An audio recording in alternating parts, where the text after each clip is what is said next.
Hello, everyone. Welcome to episode 19 of season 1 of Rocket Lasso. Very exciting. It's the second last episode for this season, but we will be back, a month or two, not possibly 3 from now. Not too long. Time goes really quick, believe me, considering we've already done almost 20 episodes of this show since I started my company, Rocket Lasso. In any case, we've got some R20, we've got some R21, if any questions happen to kind of fall into that category. But let's jump on over to our screen here and jump into the chat, where we've already got a bunch of people hanging out, asking questions, and we are ready to go. Hello for all the new people. I definitely see some new names today, so thanks for hanging out. So we've got a link, but we also have a typed out question. So I'm going to read the first question, then we'll jump back. Zach, how would you rig a cylinder to walk end over end like a Slinky? Ooh, that's an interesting question. And then, let's see, we've also got Bosnian asking, you got stuck on this project. How would you make a splash from a can of deodorant like this? Oh, that sounds challenging as well. I like both these questions. Well, let's see what we got here, this question. I'm jumping this over. So we got like a little spritz. And what are you specifically saying? You say splash, but I guess you mean kind of this spritz. Oh man, that is no trivial feat. I mean, because okay, a couple things. Let's just analyze what we're looking at here for a second. First of all, there's probably some sort of black light or something really bright. You can see it silhouetted really well. Depending on what you're doing, something that might be smart would be to do something like, you probably don't have access to this footage, but presumably this is a green screen spray effect. So this is something that they filmed. It's the kind of thing where it's like, you could just take this video, crop that out, and then put it on a flat card in 3D and put it inside the nozzle. And you're going to get something incredibly detailed that is going to render incredibly fast. So always remember that there's no need to do it fully in 3D if there's another way to do it. I used to struggle with that a lot, where I used to try and make everything for real in 3D, and then I don't remember when, but eventually I realized everything is already fake in 3D. So if you're already faking reality, then fake it everywhere you can if it's going to save you time and look better. So along those lines, if you were to take this, turn it grayscale, and just overlay it on top of a spray bottle with a flat plane here, that would look really good, and it would run really quick. Now, after that, it turns into two methods. Would be trying to essentially procedurally make this material, or make it as a material, almost in the same way where it's still kind of flat, make it as a material that's blasting forward, or do a full particle simulation. There's a lot of detail and things that could layer up on here. Like even this one's going in slow motion. You see all this extra craziness going. So that would be, the resolution isn't necessarily high enough here. The quality is incredibly low actually, but you can still see, look at all these tiny, tiny little individual particles and everything drifting around. Like the sheer, like this is millions of points if you want to get something kind of accurate looking for it. So it kind of turns into how you want to think about it, or I guess it turns into the specifics of like, how are you seeing it? What is it, its purpose and place in the project you're working on? Because honestly, I would, go and grab a sheet of paper or black paper or something, and then take your iPhone out and then film you spraying a bottle, and then chop it out, increase the contrast, make a mask, put it inside of Cinema, or get an alpha, put it in Cinema. That would work really well. That's honestly what I would suggest for this. Going and doing this particle wise, I mean, obviously our go-to would be running in trying to run this in X particles just for fun, just because I'm looking for any excuse to pop open R21. Let's do the most quick basic version of this using the new field forces and see if what it looks like. But I'm going to be making like 1,000 particles, not 1,000,000 particles. But let's just see what we can get. So here we are in R21. I really like the new interface, and it's just slightly darker than the other one. Here's 20, and then here's 21, just a little darker, a little bit sharper. But let's make this relatively quickly. I'm going to create a regular Cinema 4D particle system. Let's go ahead and make this pretty tiny. I'm going to set down to 10 by 10. I think if we turn it into a cone, it'll spit them out in a round shape. I'm not entirely sure. We can set up or maybe that's just how it does this angle horizon or horizontal. What am I talking about? Let's go ahead and set that up to 35 degrees, and now we should be getting a kind of a spit of particles flying out. It's a little big compared to the reference. Let's drop that down to 25. That seems a little better. Back to particle. Let's make at least 1,000 particles. So okay, a lot more particles. I'm not sure how many particles. Okay, I'm throwing 10,000 particles. It's not too bad. So it seemed to go quite quickly. So let's speed this up. I'm going to go up to about 555. Boom, big burst. And I think we just want a little spritz, so I'm going to say 10 frames worth of it. So let's go. Psst. So there we go. Quick little spray. Now, in addition to that, something that I found out that they did is they made it so we can animate the birth rate on these. So I'm actually kind of inclined to say, let's go ahead and make the emission take longer, and then we can keyframe the birth rate. And then, in fact, I'm going to scoot that over to about frame 8. And then at frame 10, I'm going to have those drop down to 0. So they're actually going to slowly transition to a smaller number. I haven't actually tested this out yet, but the idea would be that there's fewer particles on the back end of that. And to visually see it, I'm actually going to drag that way out. Let's just see if it actually seems to decrease the number of particles. Yeah, it totally seems to. Like as those go out, there's fewer particles there at the end. Now, I don't think we're going to see too much of the effect, but I just want to mention that you can actually, in R21, keyframe those, which is a pretty crazy specific detail. All right, so we've got this burst of particles coming out. They're all just flying forward, pretty straightforward. Important to note also that in R21, they apparently dramatically sped up the speed of the original emitter. But let's go ahead and go to simulate. Under forces, we now have a field force, and the field force is like all the other forces combined into something pretty crazy. So let's go ahead, and I'm just going to start out by creating a random field, and let's go ahead and make a cross section of this so we can have it calculate quicker, and it's a little easier to see.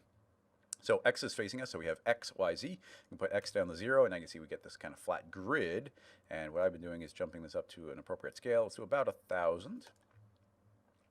And yeah, it's actually, that might actually end up being a little too big, but let's go ahead and grab our field force. I'm going to scoot it off to the side so we can see our emitter is going to shoot off the particles. And yeah, this is a pretty good scale. Now, you can see that we're seeing our line density here, and you can see all these tiny little tick marks which are indicating a particular direction, which is all good. The important thing to note, let me twirl down this vector length, is I can increase this and you see all these lines. The scale of these lines is purely visual, and it's important to note that even though we're seeing this grid, every individual particle is doing its own calculation. It's not dependent on like this density or this resolution. That's not a variable here. So this is just a way of us seeing it. So I'm going to go ahead and lower the scale down to 1, and we can go back to our random field, and we can affect how this behaves here. So let's go to our Perlin noise here, which might be a good start. I'm going to put on a scale of 1,000, which is just making so you can see this. There's a little bit of more uniformity here. Now we have a couple big modes here inside of our field force, and it is, are we adding to the velocity like a turbulence, like a generic Cinema 4D turbulence? Are we going to set an absolute velocity, or do we want to change the direction? In this particular instance, I'm kind of feeling like let's add to the velocity, and I'm not sure, and you can see as I increase the strength, our lines are getting longer. So let's keep that in mind. But I jumped up to 55, and let's see how much we can visually see its effect. Clearly, it is definitely having an effect. You can see everything spreading out a little bit, so that's cool. In fact, it's spreading out pretty blatantly, so let's keep that in mind. Maybe our scale is a little bit too big. And right now, at this point, we're just tinkering. I'm going to talk about the principles when I can, but now it's smaller. You can see these are blowing through the air, and you can see them kind of clustering up a little bit. Now, honestly, that was pretty strong, but I want to crank up the strength even more, because we were kind of seeing it wisp through the air a little bit. So we've got, but of course that starts scattering it too much. So then we can start adding on additional fields here. So if I add on a solid, then the solid you can see, let's set that to normal. This is completely overriding, and currently it's a vector, so it's saying go up on Y. But I could say I want this to travel on Z, X, Y, Z, so we'll do 0, 0, 1, and now everything's traveling to the right. So if I just hit play, this is just speeding everything up forward. You can see it's boom, blasting forward. But now I can add, well, let's pull that to the bottom, and I'm going to add the randomness on top of it. And now you can see that we've added a bunch of randomness, but everything's still being forced to move forward as well. Now we have our strength here, which is, we get to drop this down to like 0.2, so it's not quite as stretched. So now it does still want to go forward, but it's not nearly as strong. We just got to find our balance here. So it's almost like right now we have a wind pointing to the right and an independent random variable. So that's working pretty well. I'm going to go to our random field and let's go ahead and give ourselves a decent amount of animation speed. I'll jump it up to 100. So that should be animated pretty quick. It does slow things down. And I think we want to slow everything down overall. So I will create a simulate forces friction. So we'll just create some friction in the overall scene, which should be slowing that down a little bit. Yeah, that actually worked. That's going a significant, taking a lot of the energy out of the scene, so everything becomes a little bit more consistent. And that is a variable. This friction is really important if we are doing add to velocity.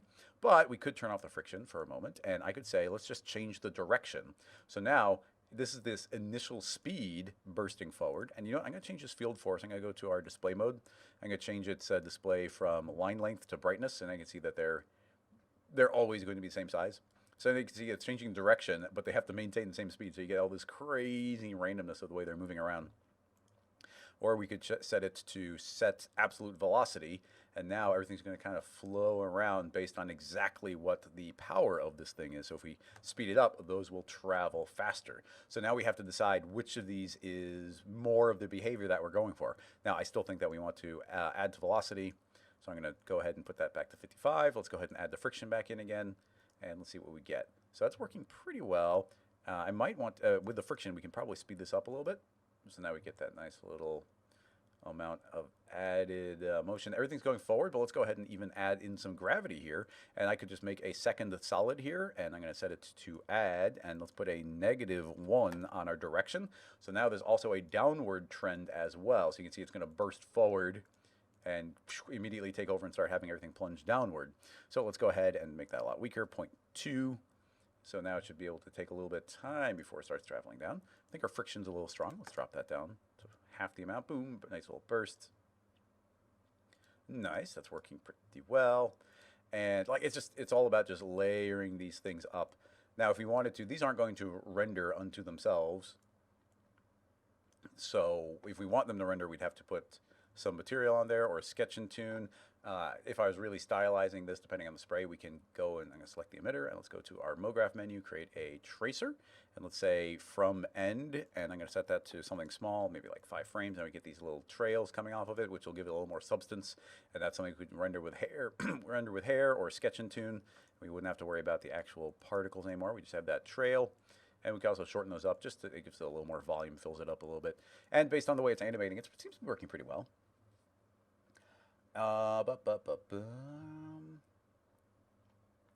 Let's see. I'm just checking the chat to make sure everything's working okay. Let's see. Philip is asking if these field forces work with dynamics, and the good news is they totally do. If I create a cube here, and let's add a simulation rigid body, and I hit play, you're going to see, boom, it's immediately moving off to the right. You can see it wiggling that little bit. Let's go back to our field force, and I'm going to turn off the solids, so now we just have our random motion. If I play, you can see, oh, I guess gravity still turned on. Let's go to gravity, our dynamic gravity, controller command D, delete gravity, and now you're just seeing our field force pushing this around. But something that's even cooler is it even works with soft bodies. So if I turn this into a soft body, then now the individual points of this cube are getting moved around. But this, of course, looks cooler if we use a plane. So let's put that on a plane instead. So now we've got this soft body plane. I'm going to make it a lot flappier, I guess. Let's weaken all of this down. So it's very twisty, and you can see the individual little elements are being affected by the wind. So yeah, that totally goes and applies to all of that. Although I have found, I'm hoping that it gets changed, it doesn't work on soft bodies on the spline, and soft bodies on spline is one of my favorite things to do. So I'm hoping something happens to fix that up. Now, as long as we're here, tinkering with this, I've talked about it a little bit, but I just think it's so powerful I want to show it here. If I were to make something like let's do the helix one from scratch. If I make a helix spline, and I'm going to go ahead and give it a start radius and a bigger end radius, I'm going to give it a height of 0, so we get this big spiral. And let's go ahead and grab our field force. I'm going to 0 that out, hit pause so I can actually type in a number. So if I were to we've got our random field force here, but I'm going to go into our field force. I'm going to drag in our helix. And as soon as I drag in our helix, then we should see in our field force. Oh, wait, actually, as a child, it doesn't do anything. That's not how you do it. You drag it in directly. So now I've got this helix in here. It's set to normal, so it should override everything. In fact, if we turn off this random field, you can see that we've kind of got this twirl going around, but it's kind of fading out. You see it's really strong here on the end and weaker as it gets to the tip here. So what we have to do is grab our offset inside the helix. We'll grab our offset and crank it up all the way. Then you see we get this full spiral pattern. And to me, a spiral pattern is a lot more interesting than just a circular one. So based on just this spiral pattern, if I hit play, we're going to see our piece of cloth here just twirling around. And no matter how far away it gets, it's constantly going to be, it's finding wherever it is in space and finding the nearest spline point to it. And you can see it's getting pulled closer to that bit of the surface. So let's go ahead and pause and rewind, and now we can go into our helix. I'm going to say, you know what? I want the inverse direction. I'm going to play now, and now it's going to be twirling it the opposite direction and trying to travel from the center outward. Let's make this even more interesting. I'm going to add a new R21 mask to this helix, and I'm going to feed the helix again as the mask, but this time I'm going to set the helix not to distance mode along, so it's traveling along, but I'm going to set it to be based off the radius. So this is a mask, which is saying, look at this radius as a way of falling off how far this is pulling, and it's going to be traveling around there. So it's free everywhere else. And keep in mind, it's cutting off, these points are cutting off based on that grid we generated, but that's not actually the cutoff. It goes for, you know, infinite distance. So now it's only being affected when it's inside of this little range. See, it's moving a little bit weird off to the side. So how do we control, well, let's say we wanted it to be stuck in the line a little bit more. Well, let's go ahead and drag the helix in a third time, and this time I'm going to set it directly to radius, and now you're going to see that, let's go ahead and turn that off. I just want to see this radius. You can see that it's actually aiming at the line. If you just do radius, it aims at the line instead of along the line. So by adding this along the line and aiming towards the line, then this should be constantly getting pulled, hopefully, towards the line. I guess we're adding to velocity. I'm going to set absolute velocity. Might demonstrate this a little bit more clearly. There we go. Okay, there we go. So by setting it to absolute velocity, it's both pulling it towards the line and along the line. So I had gone and made my couple things. First of all, our radius pulling it towards the center is very strong. So I'm going to go ahead and weaken that by going to either lower this opacity, but I kind of like doing it via lowering the max here. So let me make sure that's working. So I want to pull towards the center, but not too strongly. There we go. So that's working a little bit better. And actually, just by doing that, it kind of fixed the problem I had where it's clumping up too much. But we could always go back into our cloth setting, and we can go into a soft body, and we could give it more shear, more flexion, and it's going to go and try and maintain its shape a little bit more. But as far as like art directing dynamics, look at this thing's ability to, like, look at this control that we have. Like, how would we do this otherwise? How would you tell this to travel along the spline? It's getting caught back in the original, but now it should be free, and it's getting pulled based on that fall off all the way along it. If we want to, we can go back into this mask, and I'm going to just delete the mask. So now it's just going to be pulled along no matter what, but it's still being pulled nearer the spline, so it should maintain that shape a little bit better. So yeah, that's going to travel along. So look at this ability to art direct and change the direction that this cloth is traveling. And we've got our random field still, so let's go ahead and add that as well. So now we're traveling along. We've also got this randomness introduced. Currently the random field is animated a lot. Let's go and slow that down, increase it back up to 1000. So yeah, now we can see it's being pulled along, and we get this cool extra waviness influencing it. So look at this motion that we're getting out of this piece of cloth, like so quickly and in such a fun art directable way, like direct control over that thing. It's so cool. I'm going to go ahead and save this scene file, and we will move on to possibly doing that Slinky question. I see that there's some other questions coming in, and actually we'll take a look at what other people are asking, if there's any other questions along these lines. Field forces. Greg, that is correct. R21 is not officially released yet. Typically, in the past, it comes out in early September. I can't say anything beyond that. Hi, everybody. Let's see. Different question. different question. I'm just seeing if there's any follow-up questions to what I'm specifically talking about here. Excellent. I do want to think about that Slinky question, although I'm not necessarily super clear on how we're going to do it. It's not obvious in my head how we would do it. But somebody's saying, Chad L is saying, what's the best approach to make max variations possible out of 5 horses and 5 saddles? Max variations. I'm trying to think if there's any specific way of like iterating every possible combination, because it's pretty trivial to get any random combination of the two. And honestly, at that point, it's just like 2 different cloners, and then you randomize their seeds. But if you wanted exactly one of each, I don't even know if that's your question, if there'd be one of each. Let me, what's a good way of, I don't even know how to do it.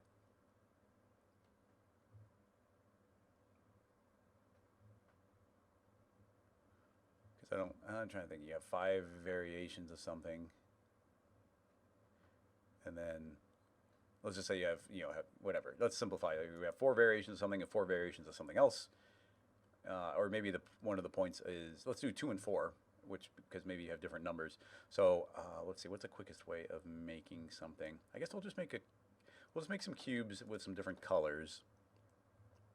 So let's go ahead and make 5 different cubes, and I'm just going to make them be different colors. So let's turn on their color, and we'll just make them pretty bright. So let's make a red, and we'll make a yellow, and we'll make a green, and we'll make a blue, and we'll make a pink. So we got 5 different cubes. I'm going to select them all. We're going to coordinates. I'm going to type in, what is it, num times 200. There we go. So there's our 5 cubes. And then I'm going to combine them with some cylinders. So we'll just make a taller cylinder so they intersect with each other. And we will make 2 cylinders. And those 2 cylinders will be white and black. So there are potentially 10 combinations here based on, just the math. We have 2 types of cylinder and then all of those. So if you just wanted to do random combinations, and obviously this is not a horse, but if we made, we could make a cylinder and we could lay these on top of each other, or put both cylinders into this cloner.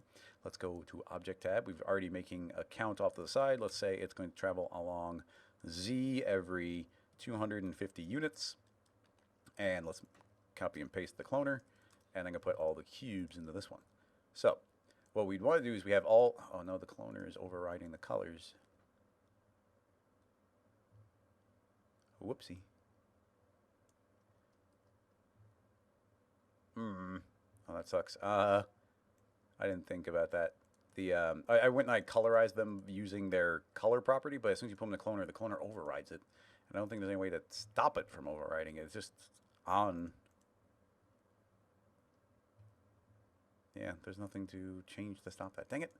Dang it, dang it, dang it. Nothing to do except for do it. So I'm going to make some copies. Do I have, no, I don't. Oh, too bad. Okay, well, it'll just take a second. Same process.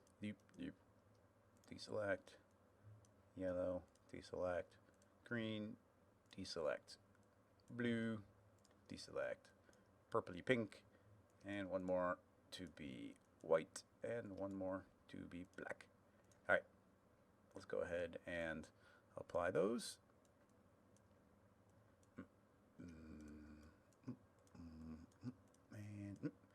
And white and black. Okay, so we just kind of by math know that we have, well, the total count that we're going to have here is going to be the 2 numbers multiplied by each other. So I can say, what do we got? 5 times 2, and that's going to be our exact count. So this should be every possible combination here by saying this. So there's only going to be one white one with a red, and we'll never see another white one with red. There's only one black one with yellow. So there we go. That has now introduced every possible combination and they're each unique. So I guess maybe that is just straight up the way to do it. If you wanted to add, I don't want to say additional variation, but if you wanted this not uniform, or if you had more, I could just say, okay, here's 20 of them, and now it is going to repeat. Now the second set will be exactly the same as the first, but we grab both cloners and say, instead of iterating the clones, we'll just randomize the clones. So now we might end up with 2 greens next to each other and 2 blacks next to each other, but it's just going to be kind of an infinite amount of random combinations. I'm actually surprised, but you can see we look at, like, just by sheer random coincidence, we get a bunch of black and blues combined right in a row.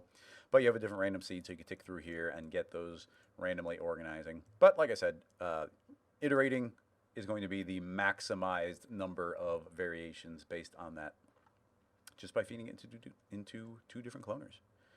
I'm trying to think if there's any additional thing in there. Let me see if you have any follow-up.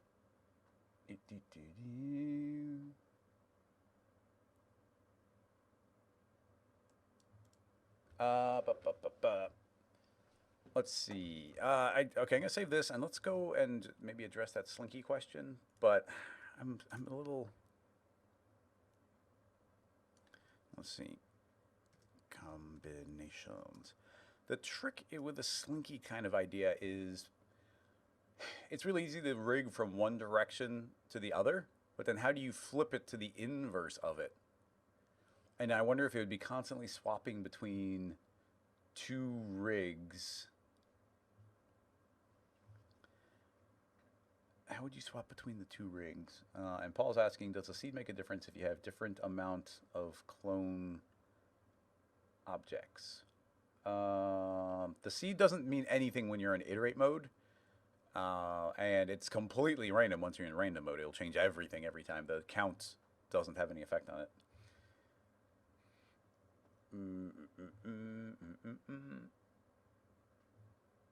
Now, you can't wait. I guess you could do. Actually, I just thought of a way. I think I have a way. Okay, let's try and get a Slinky thing going here. So I'm going to make a cylinder.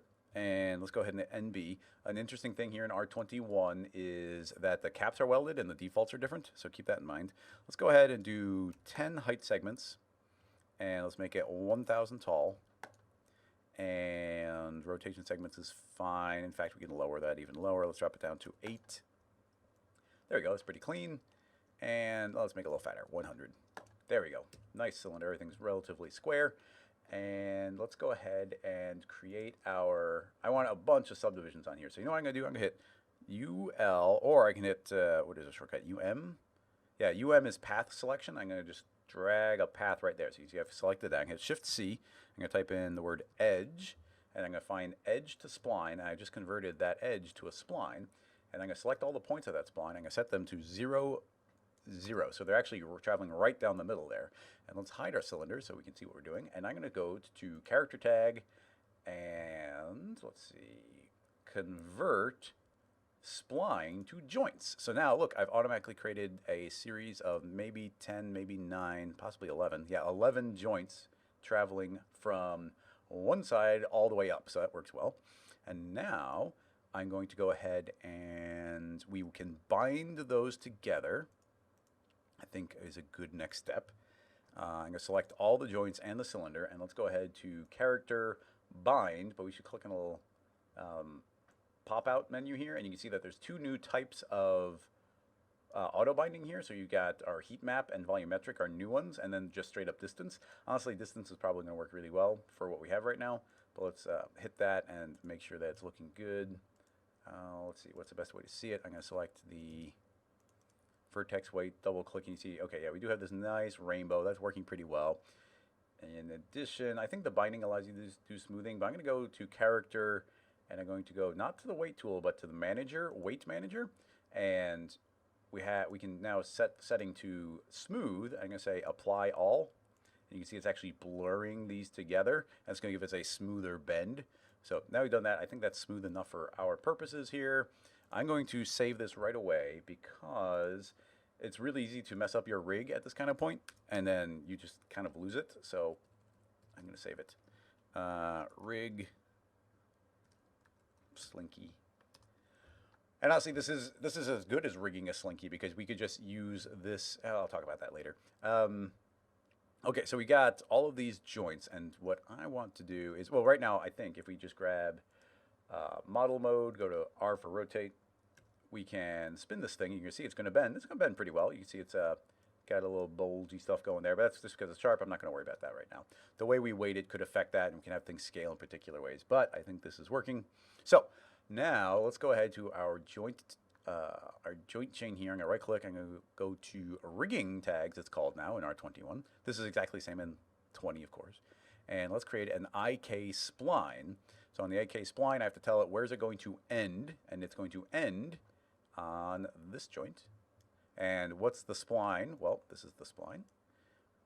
And okay, definitely saw something mess up. I think maybe it's because we're aligning on Z and it's supposed to be aligning on Y.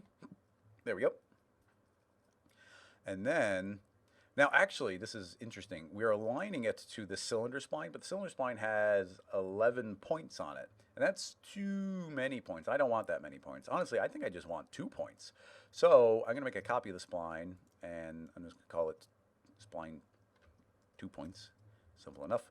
And let's go ahead and I'm going to go to point mode, select the spline, select all, UK for shrink, UI for invert. Actually, you know what? I think they might change something.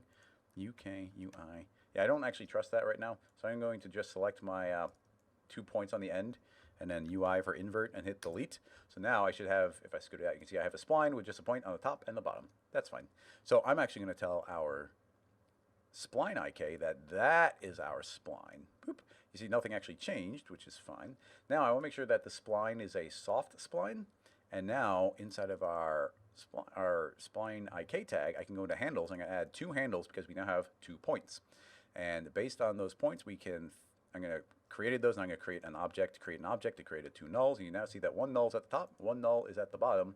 And hopefully, if this is working, I should be able to grab this null and scoot off the side, and it's going to automatically move with it, which is excellent. That's exactly what I want to happen. I'm going to hide this original one because this one's not doing anything. So now we've got this control. And I always like putting these into a spline. So I can hold down Alt and create a circle spline, hold down Alt, create a circle spline. Now we just have these very clear controls here. And even on top of that, I can hit Alt G on the circles. So what's cool about this is now I could grab this circle spline and I can move it, and it's going to move that around. But I can always just type in Shift C PSR. And then reset PSR. But in R21, you can see that they added the reset PSR button right in the top of the interface. So I can click that and reset, and it's always going to go back to the original position. All right, cool. So now we need to make it so that our spline, right now it's a Bezier spline. It's got subdivisions. I think that's all good. But we have to go into our IK spline, and I have to give it some depth. I want to give these some curvy handles. I'm going to put them both to 100. And let's see what we got here. Hopefully, yeah, okay, that seems to be working. So what you can see now, it's weird, I was pointing upward there. Let me make sure. Yep. Does that just go both directions? That's representing, or does it have to go? Yeah, that's weird. I don't know why that line shoots up. That's bizarre to me, unless the spline's going up. That doesn't make sense either. But in any case, I'm going to tell my shape here. I want the shape to, right now it's fitting to the spline, but I'm going to tell it to be equal to the spline. There we go. So now it's going to stretch to the full length of our spline. That is working quite nicely. And now we have 2 circles that we can go and animate. And I can grab this and spin this around. And there we go. Now we have the basics of a Slinky that we can control. So I can move this around, and if we grab these controls, I could increase our handle. Now typically I would grab these curves and then put these controls, tie these controls into maybe an Xpesso user data on the circle spline, so I could move those. But now you can see I move this pretty smoothly, and now I could just animate these however I want to and get our little Slinky motion going. I'm just going to scale, it's going to be matching.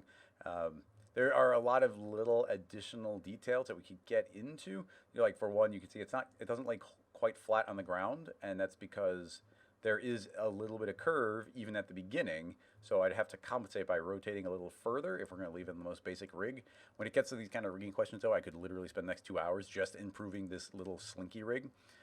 Not least of all being things like how this is scaling our mesh. You know, you can see how it's pinching on these corners based on the way the weights are done. So maybe we Maybe we shouldn't have smoothed that out the way we did. Maybe we want to smooth it more than we did. We can go into our skin tag, and you can see that we've got that it can scale based on the volume, which is pretty fun. So if I grab this volume, I'm going to change it to transform the object based on the volume scale. And let's see if this works. If I stretch it, that's kind of the opposite. What are we doing wrong here? Uniform scale. Let's do uniform scale. I'm not sure which one it is, to tell you the truth. One of these, joints, type, blended, object, boom, volume scale. Maybe that. I'm just guessing combinations there. Yeah, there we go. That's the correct combination. So by putting this on transform the bone based on the length of volume scale, what's happening is this is constantly maintaining a volume. So as I stretch it, you can see it's actually getting skinnier. And if I squish it, it's going to get fatter. So it's maintaining volume, which is pretty cool too. So yep, that should be working pretty well. And we'd have to affect the curvature if we want to change it. But that pretty much does that. And the last thing I wanted to mention is, let's go ahead and grab the two circles. I can hit Shift C, or actually I can just click the button, reset PSR, and you see, boom, instantly back to the original position, which is why I love doing that. If we did actually have a Slinky of some sort here, we can literally just do a spline wrap here, which seems a little cheap. So I'm actually going to do the fancier version. So I'm going to go ahead and make a helix, and let's spin it upward, and it's going to be a radius of 100, 100, a height of 1,000, radius of 100, not 1,000. And now we would move that down exactly 600, 500. 500 down. And now we can just spiral it as many times as I want. I can add a 0 on there if I want to run quick. So I'm going to say times 5, why not? And you see we got a bunch of spirals, so not much of a Slinky. But if I make a copy of that helix, let's go ahead and hide our cylinder. I'm going to go ahead and scale this one down to, I don't know, 75, 75. Ooh, that's 75 there. Thank you very much. Let's create a,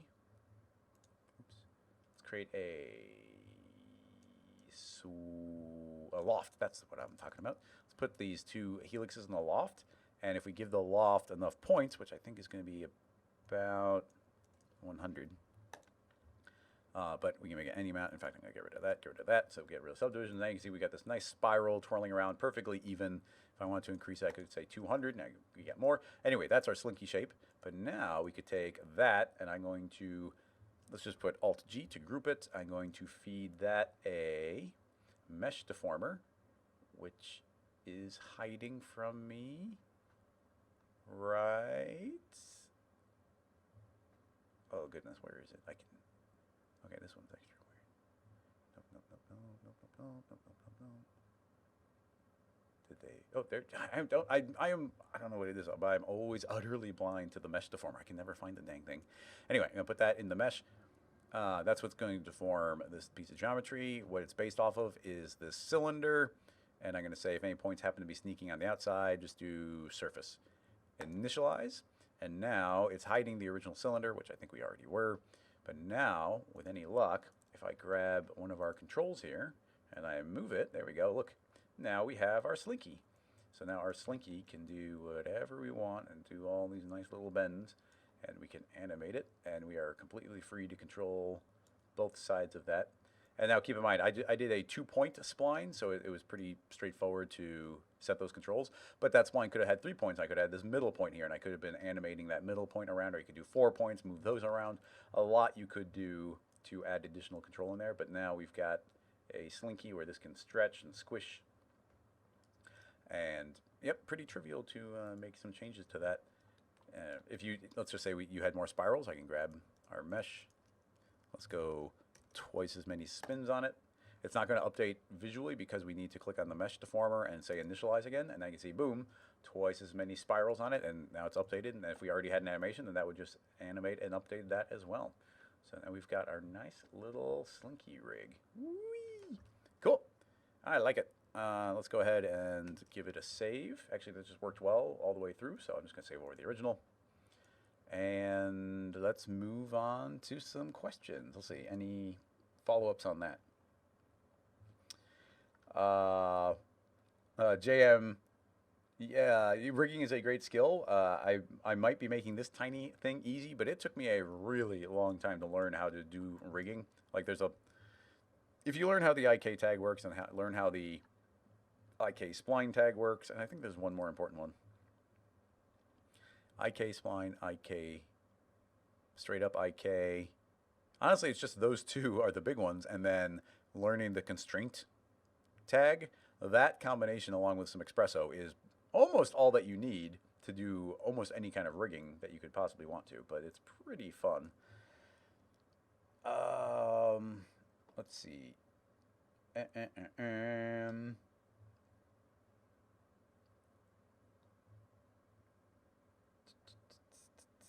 Just seeing if there's any follow-up questions specifically on this rig. I thought there was another question I was going to tackle that I liked the look of, but now I can't remember. Somebody else had a good typed question. Make sure to put it in again. Paul, let's see. Do you have any idea how to do a parametric smearing on geometry like you see in 3D prints of Paranorman? A smearing geometry like you see in these 3D prints. Let's see what we got. Whoa! Oh, man. Well, not really. Like we have tricks that we could smear, but, well, it depends. You see right here. So what's happening here is what happens with, how do you pronounce that studio? It's the name of the first dog in space, like Lakia or Laka. I forget how you pronounce it, but they do really cool stuff. And what they mostly do is they create everything in 3D and then they 3D print things and then they do stop motion doing the 3D printing. Now, doing something like this is like, okay, well, it's a smear. We could do that. But you can see here that they're doing more of a classic Looney Tunes type of smear. We're actually getting a repetition of the face. So it's repeating the face as if there's a bunch of frames being blurred with each other, which is super cool. But to do that kind of smear, it would just turn into, I mean, I guess if you're just doing it for 3D printing, but just straight up modeling something like that could be pretty crazy. I don't have any model presets, unfortunately. Let me think of what's a good way of getting a model quickly. I've got my mouse model. Let me pull that up from my R20 files. R21, auto weight. Is that this? Yeah, sort of. This is when the auto weighting got messed up. Look at this poor mouse. Kill me. But in any case, I just want the mesh. So what I'm going to do is delete that, and now I've just got my nice model here. In fact, let's just close the file. New, paste. Okay, so I got my nice little mouse character here. And let's just say we're doing a smear on the face, and yeah, what the heck? Well, we'll leave the ears and everything. So let's delete everything we don't need, which is all of this. UF, delete, or select. Actually, yeah, I'll just delete those. The points automatically get deleted, and I'll have to do a separate lasso selection. And then UW, delete. There we go. So that's all good. And now let's just close the polygon hole. MD closes that. And I think we're all good. So we've got this head. So it would go to, first of all, you'd have a whole animated character face, but I would just really go and start using the mesh builder, the volume stuff, and we would go and put the mouse head into the builder, and I was going to blob it. I'm going to keep it pretty low, but I would then make an instance of our mouse face and feed it in again. And that one, I would scoot over, and you could take it again and scoot it over again. And you could just start repeating it that way, and at least these will all blend and blob together. Having said that, well, I guess that's all fine. We could increase the quality of the mesh if we wanted to, but we can take what's being fed here. Can we just group those with it? Yeah, okay. By grouping it, they're still being fed in. So then we get a little bit more freedom to maybe deform or displace things a little bit more. So one trick that might be neat is I'm going to grab a MoGraph plane effector, and I'm going to put that in here, and I'm going to treat it as a deformer. I'm going to turn down to a point deformer. You see it's going to kind of explode all crazy upward. But I'm going to say don't push upward, push on, in this case, X, I think. So let's push 100 on X. That's going to look weird as well, but I'm going to set this to absolute, and I'm going to set it based on the effector's direction. Maybe relative. Okay, maybe relative and that. So, okay, now if I increase this, you see everything's getting pushed to the right, which is what I wanted. So everything's getting pushed off to one side. So I'll do even like 200. Now I can go into the fall off and can create a linear field. And now based on the fall off of this linear field, things are going to get pulled extra in one direction. So I think I want to invert this linear field to be z minus. So now things are actually compressing in a certain fall off, in a certain direction. So if this actually transitions the entire way through, everything is getting kind of squished. But I would think that if we go into remapping, if I had this lined up properly, if we go to remapping, I can turn on our curve. And now based on manipulating the way this curve happens, we could actually visually stretch. I don't want to go too far. I don't want to get to the end. But we can now visually stretch it so like this part of the ear is going to be getting a lot more stretching, and this part's going to get more squishing. So right there, that's something that's potentially kind of cool. And then if you just wanted to start messing things up, then we can go and make a displacer. Well, that's, let's just get a little more smear on here. This displacer, I'm going to throw in a noise. So we'll put a noise in here. We'll make the noise a lot bigger. 500 perhaps. Maybe not big enough, but we'll find out. Let's go to our height, and I'm going to displace it more. It's going to get crazy quick. Let's also go to our shading and change our noise to be world-based, so that all those should deform differently. It's pretty crazy looking right there. But let's go and deform it, not based on the vertex normal, but the plane. And once again, it's deforming on X. So now let's have it deform a lot. So way crazy. But now we can feed this a plane fall off as well. And now I can drag this around. And by giving it the proper fall off, you can see I can smear one side and transition into the rest. So you start getting this extra smeary look. And now keep in mind, I'm putting the volume builder. This is what it actually looks like. So it's this really big mess. But depending on how far we push that, and in fact, right now it's intensity centered. I'm going to set it to intensity. So now it's going to be stretching more and more and more. Keep in mind the order of operations here. So we have our plane effector calculating now before our displacer. Didn't really seem to make a visual difference, but important to note. And yeah, there we go. So we're stretching that out so we get more of this crazy smear. All that's looking good. And then, of course, this is a messy piece of geometry, but you throw it into a volume builder, and now it doesn't care anymore. So change our sign distance field to like 5 there. We can put a smoothing on top of it. And let's go easy on the smoothing, just a little bit to blend everything together. And then you put that into a volume mesher, and you get your final mesh here. And now there you go. You got perfect mesh ready to throw into a 3D printer. And get that, all these crazy shapes, depending on how much you smooth it. You probably want to go easy on it. And depending on how much your voxel size is, you're going to get a denser but more accurate mesh. You can see the hairs are coming through better and whatnot. Or smoother, depending on which one you are going for. You can see here that our unsubdivided mouse head is actually showing its individual polygons, which is kind of funny. But we can always put this into a subdivision surface, although I don't want to do that. It's going to go real slow. But yeah, all this will blend and blur. And then this is a perfect volume to 3D print. Although there's probably a couple little floaters here, so even along these lines, I'd probably make it editable. And then we can select any one polygon, UW, and then I can UI, and then delete all these little stragglers, because these will be, these aren't actually connected to it. But a high enough density mesh, and those would have been connected. And yeah, that's the way I would go about doing it. Now, this isn't the best deformation here, and probably you'd want to go and grab, do some additional deformation where you can put a bend deformer on there.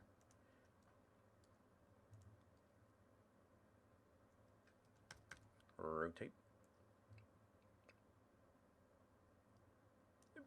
90 degrees. Let's see if this fit the parent will work. Sadly, no. Move it up to the mesh. I'm going to keep it simple. I'm just going to add in, let's go to like 35 degrees here. So I should bend the entire mesh. So it's like, okay, now you're getting this whole blur. And the idea being is like they spent a whole bunch of time, but like for a single still frame, the mouse is moving really fast. And then so you get this smear frame, this physical geometry smear frame going. And that would look really good in motion to just see for one frame if it was moving really quick. You see a lot of that kind of stuff in like Into the Spider-Verse. Let's go ahead and give this a save.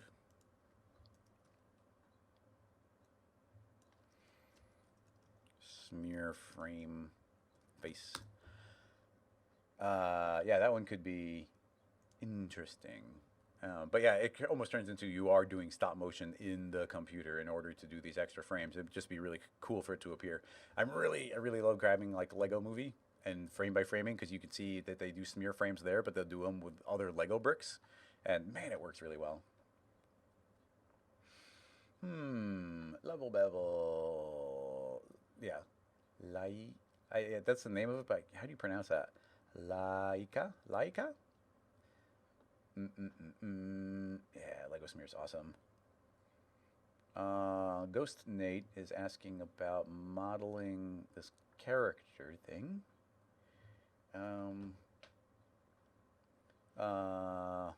IO design or low design. How do I work in R21? It's not on sale. I do because I am on the beta and I am on the developer forum because I make plugins. So I get early access, and I'm allowed to, after they announce it, I'm allowed to show you guys. So that's how I have access to it. Oh yeah, at JFG, using a smear brush would also be pretty cool on it. Depends on how much geometry we have, but yeah, painting in a smear on this would be really cool. You'd want to do it on your low poly version, you know, these very low ones, and I could have painted in some very specific smears. I think would look a lot better than what we end up doing on some of that.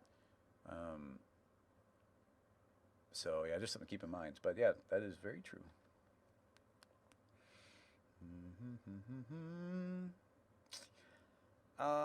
Ghost Knight, I will click on your question though.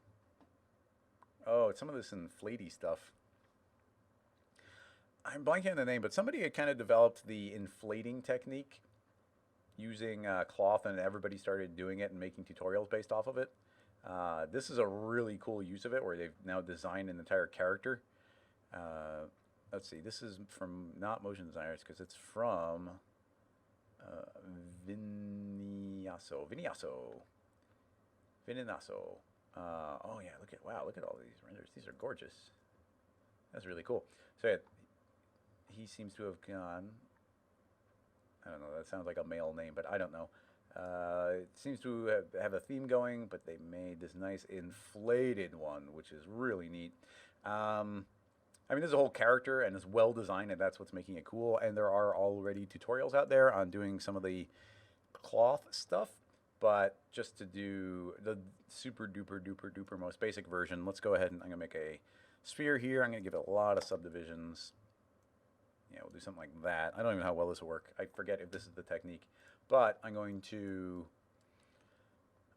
pin in different things here. So let's select that point and just kind of a couple of random loops. So I'm going to do that loop and about that loop and about that one, about that one, about there, maybe about there. And that's, this one, the bottom won't look as nice.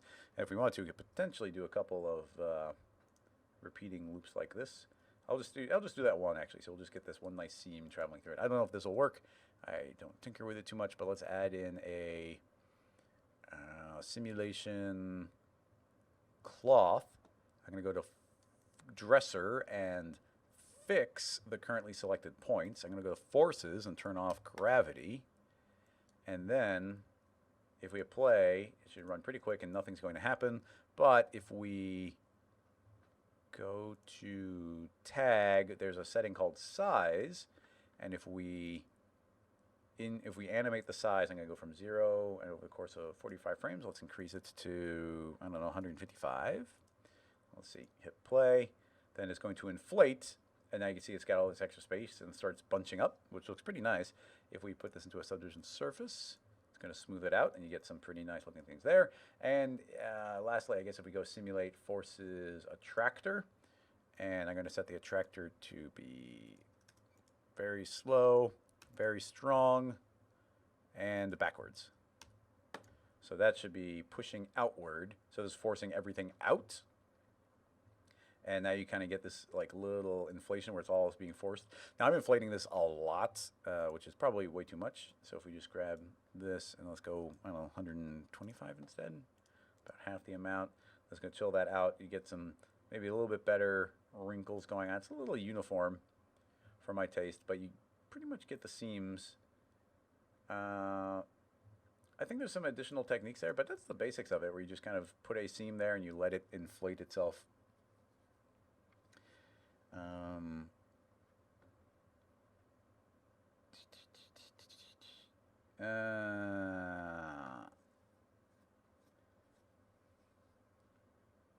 Phil, I'm not sure what you mean there. I'm going to... Yeah. iDesign definitely made a tutorial based off of it. And the original guy who I think was doing the techniques, I'm blanking on his name, but he had the technique, and he was kind of showing everybody originally. So I'd love to give him a shout out, but I can't remember.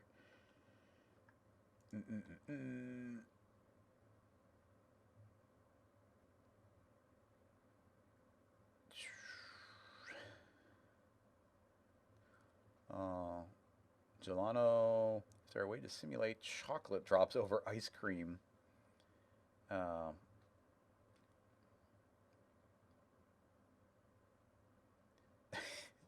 this is an insanely specific question. I should have saved this too.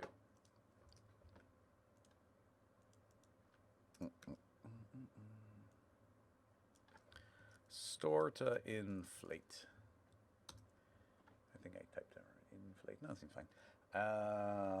Is there a way to simulate chocolate drops over an ice cream structure as a soft body integration between both, where the drops stop and slowly squeeze over the ice cream surface, but using fields? I am trying to wrap my brain around that. Simulate chocolate drop. So it's like, okay, a drop drips onto, I'm assuming just like an ice cream swirl kind of thing, as a soft body integration between both. So are you? So it sounds sort of like.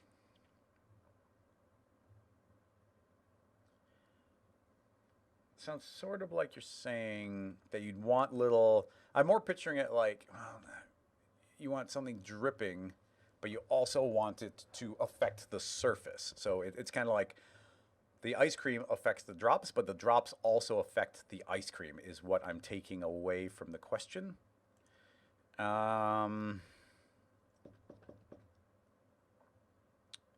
a tricky one. You could do...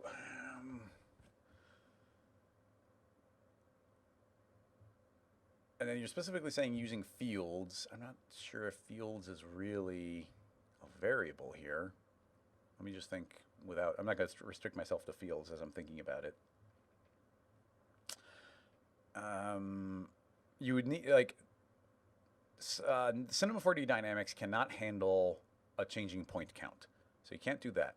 So you'd have to have kind of everything existing, or something that's rigid body colliding. I think you'd want to go rigid body colliding with the surface. I mean, potentially you could do soft body.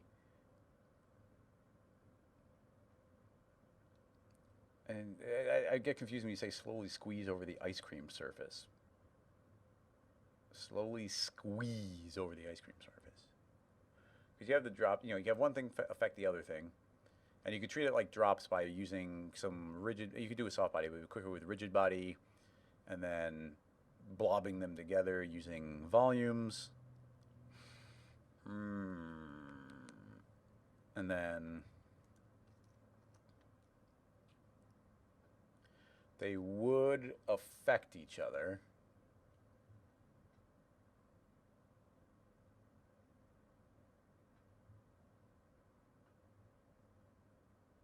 The fields, the new field volumes don't affect splines, and I want to use a spline here.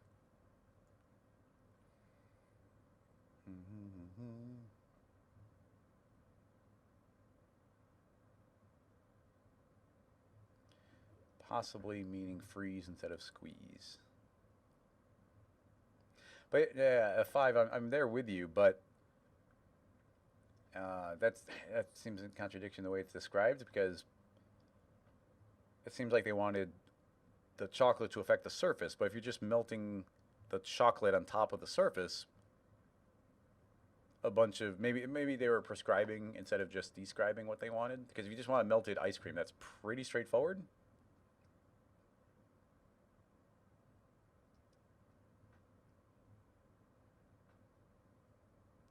Starts to squeeze slowly. Do you mean squeeze or sleep or squeeze or freeze?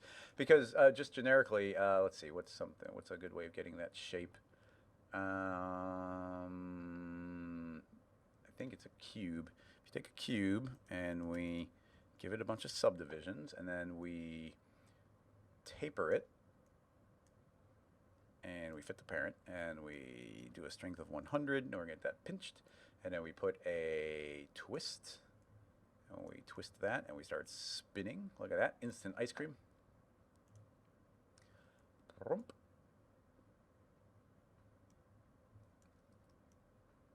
Nope, nope, nope. Okay, I need all those. Okay, so there is our, probably twisted too much.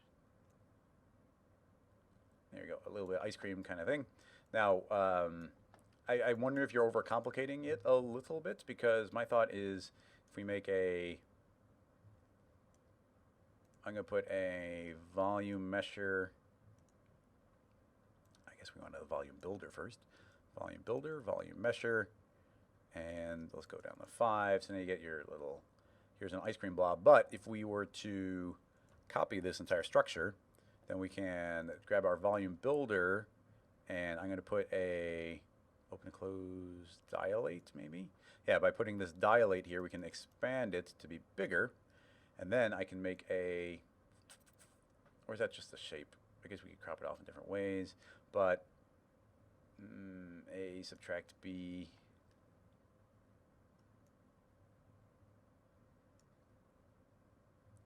I don't want to spend any more time on this than I have to. My thought being, if we feed this into the volume builder as well, and I say subtract, yeah, something like that. So if I were to, yeah, if you're dripping ice cream on, this is the crudest method, but you can see I can drop this down, and if we had a different material on that one,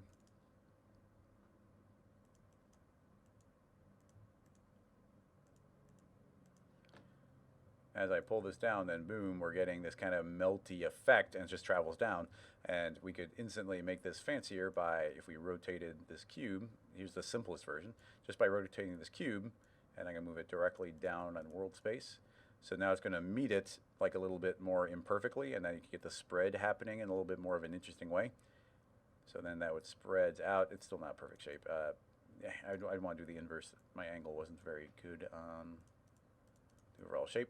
But yeah, you could grab that kind of thing and have it melt down. And if I angled it correctly, we could get top from bottom. It'll just kind of boom, like solidify over it. And you could fake it by, you know, having a drip be part of the same volume and traveling down. Yeah, if I were to just make a cylinder, let's just say that's the chocolate.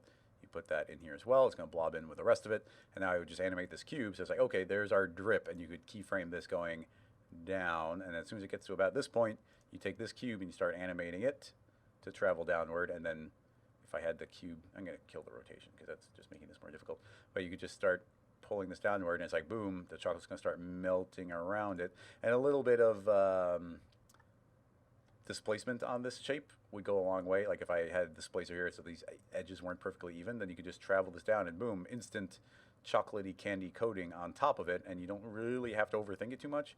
You could do, like right now this shell's just passing through the first one, but you keep on talking about the first shape being affected by the outer one, and really I think that this is just kind of the entire effect as my understanding would be.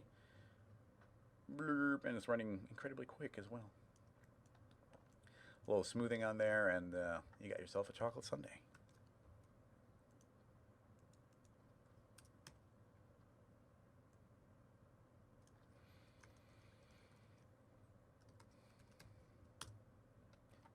Let me see if there's any, not a specific, sorry, rundown over the ice cream surface. So yeah, hopefully that kind of covers it.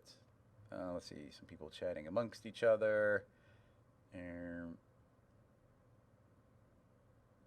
Let's see, and just for everybody, I'm seeing both the chat from Twitch and from YouTube. They're both combined on my screen. So there's two groups of people who might talk past each other a little bit, but I am seeing both of what you say.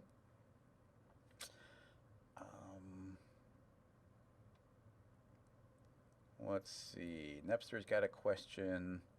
Johnny's got a question. We got lots of questions today. Thanks everybody for coming in with the questions. Couldn't do it without all the cool questions on top. But let's try Nepster's link. It's opening up in Twitter. Oh, I've seen this before. This is pretty cool. Can we do it with C4D? Yeah, there's no reason you couldn't do this with C4D. In fact, let's see if we can make it parametric. In fact, let's not give away...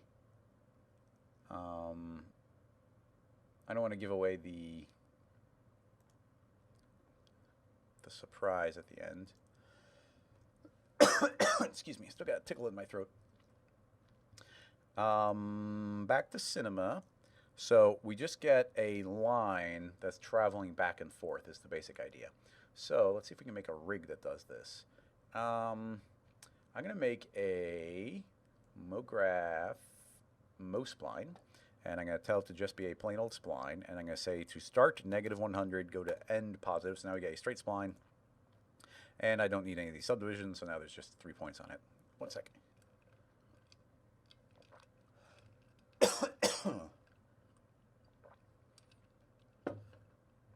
Okay, so we've got this. Now let me just take a look at the GIF because I just need to see if it's at constant speed. Seems to kind of travel like a sine wave back and forth, to tell you the truth.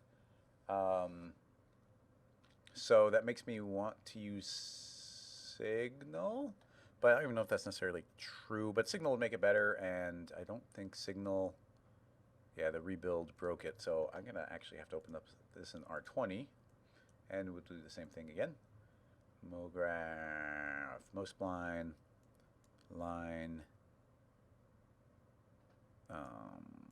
-100, and then I'm going to make a, we'll just do a sphere, that's fine, set it to 20. Let's make it pop out a little bit better. Let's go ahead and put an align to spline. So align the spline, and my brain's already getting used to all the new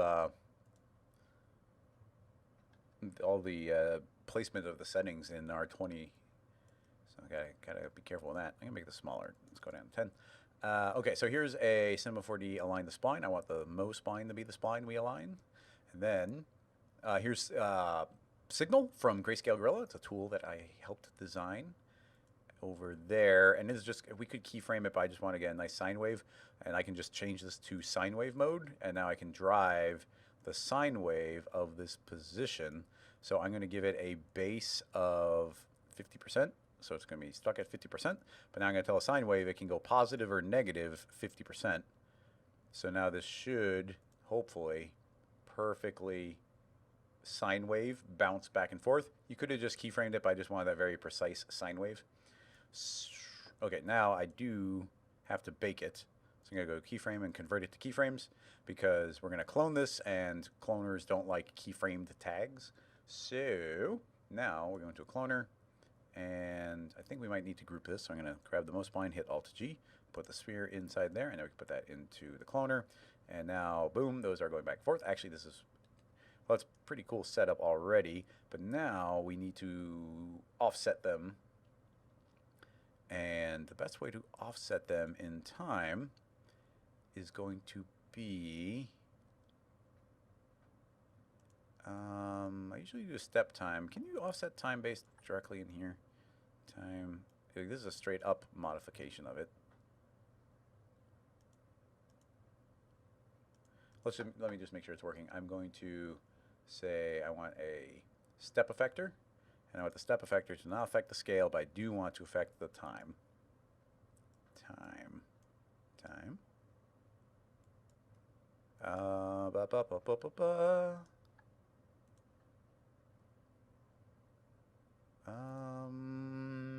It's all keyframed. Signal's not doing anything, but that's still on a tag, so maybe it doesn't like it. So you know what? Like I'm going to delete that. And we're just going to use Signal to animate it back and forth on Z. So there's no need to align it to the spline. The spline is just a visual line for us now. So now let's clear the keyframes. And I'm going to start it off at the position of 0. And the sine wave is going to tell it to animate 200 units, positive and negative. And now I get the exact same thing, but based on position. And now if I keyframe it, convert to keyframes. Now you can see it's keyframed, you can see all the little dots. Now signal's not doing anything again. And now you can see that our step effector is indeed offsetting it. Okay, cool.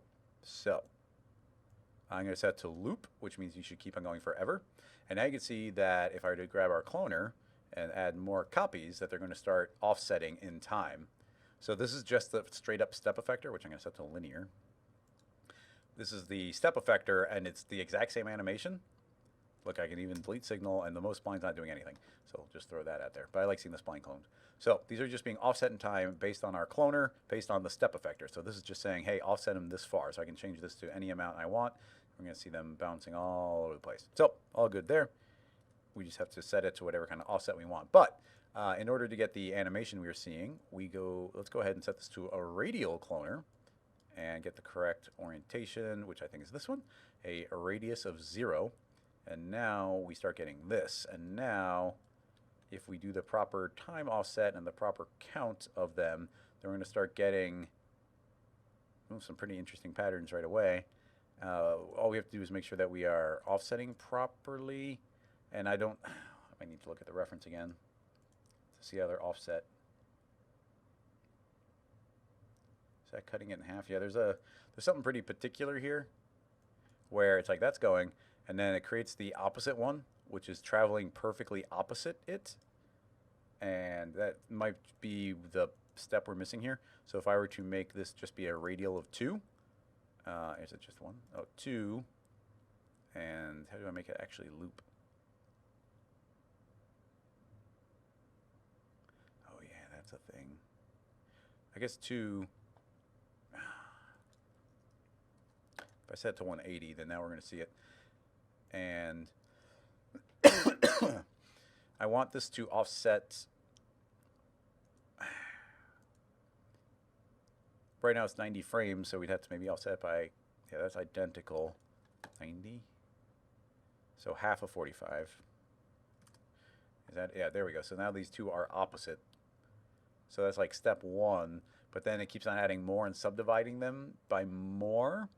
So if I were to add in 4 of them, but now I feel like it's changed. Our step off, yeah, our step is dividing based on how many there are. So now this would probably go to more like 90 or 45 or half that amount. Cut that in half again. Yeah, it gets real specific. The problem is that our step effector is basing it on the count. Maybe the step effector is a bad way to do it. I'm going to go back to, let me hit undo a few times. I just want these two. All right, instead of using a step effector, let me see if I can get a better effect from the formula. So I don't want to affect scale. I don't want to affect position. I do want to affect time. And we saw that it was 45 divided by 2, was doing a good job. And right now our formula is this crazy one. But I'm just going to say I want this based on the ID. There we go. So based on the ID, it's doing an offset. So I don't know if that'll work, but now if I add in 2 more, yeah, see, then it's just offsets by the same amount again. So it had to be the formula like divided by 2 or something. I mean, that's actually kind of close. So half the amount I make it the clones. Oh, also there's 180, and we probably need 360. But 360 is, oh man, this is trickier than I thought it would be. Every time we double the number, we'd have to change the formula, but I'd also have to make sure that they're twirling around properly. And the problem is that they travel on both sides, so one accounts for 180 degrees. So you can't just copy it. Because if we're only accounting for 180 degrees, well, that's close to the effect. I practically did it just by playing with the multiples. Now you see we almost got the sphere rotating around, which is pretty dang close to what they end up with here. But they do get this perfect square rotating around, which we never quite got it perfect. It does, and then as they add more, and it seems like each one is like a halfway point between the other one, so we'd have to keep on doing that math. But as they add more subdivisions, it slowly starts looking like a sphere in the sphere rotating around, which is cool. And that is indeed what we have here, but our math is a little guessworky.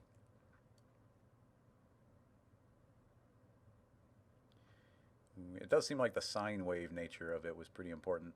But who knows, maybe signal sine wave isn't the perfect sine wave. I thought it was mathematically, but I don't know. But yeah, as we add different patterns, it's pretty cool. I mean, you get these really neat mathematical loops and patterns going if you were to subdivide enough times. It's gonna look neat. Wee. Divide by 2 again. Divide by 2 again. Almost something. That's as far as I'm gonna go on that one. There might be more to it, but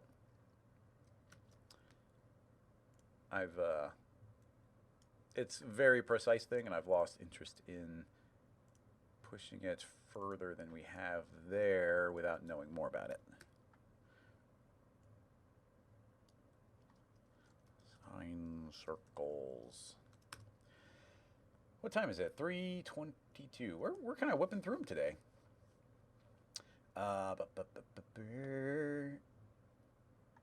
Let's see. Oh yeah, Viking or VFX King. You, I remember that you had said something and I lost it. And you're saying you challenged me to create a dynamic car drivable by WASD. So I don't remember the specific code, but you can't do it in vanilla Cinema because there's nothing that can input a key command. But a single line of Python can do it. Now, I don't remember what that line of Python is, but I have a scene file that I do have that line of code, so we just have to dissect it for a moment. So if I go and find, give me a second, I have to jump onto, where is it hiding? Dropbox, half res 7, nope, nothing there. Okay, I'm just going to switch my computer for pinball. I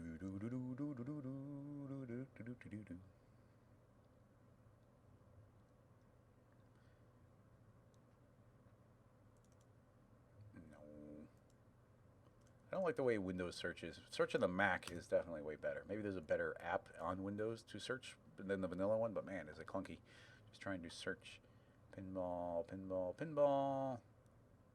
challenge, vintage pinball machine. No. Oh, here we go. Pinball, open and closing folder, open file location. There we go. Okay, so here's a pinball machine I made for half res. And if I open up this file, then you can see that I made this pinball machine for out of Cinema 4D that we play at half res. And the basic idea was supposed to be that if I hit play, sound effect. Let's see, what keys do I need to hold here? Nope. Port. So if I hit left, you can see I get the flipper going. If I hit right, the flipper goes. And if I hit up, I pull back the plunger and I let it go. And this is a fully functioning pinball machine inside of Cinema using the dynamics and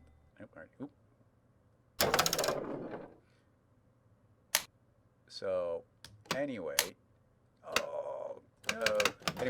I should be able to go through here somewhere and find that little bit of code that is controlling it, the line, and we can copy and paste that.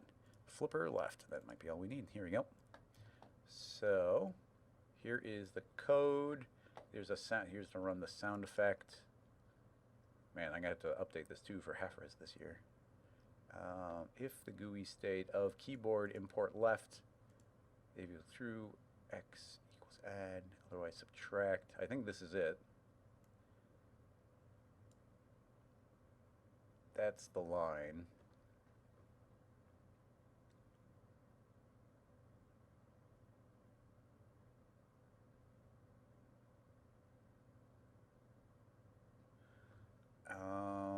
Yeah, well, I mean, that might be all we need. So let's copy that. I'm going to open up a new file. And let's see if we can get something sort of working.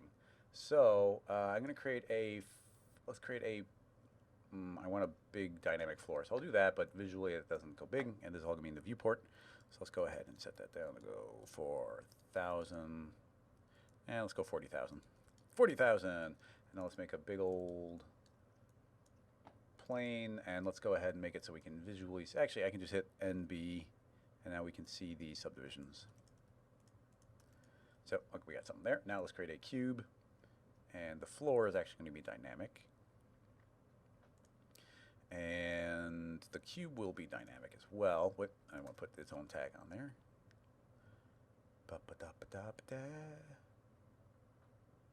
Rigid body.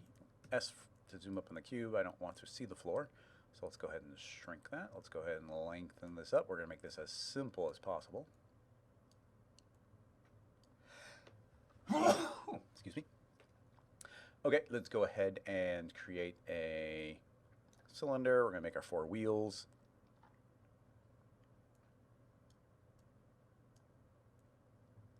Nice and big and chunky.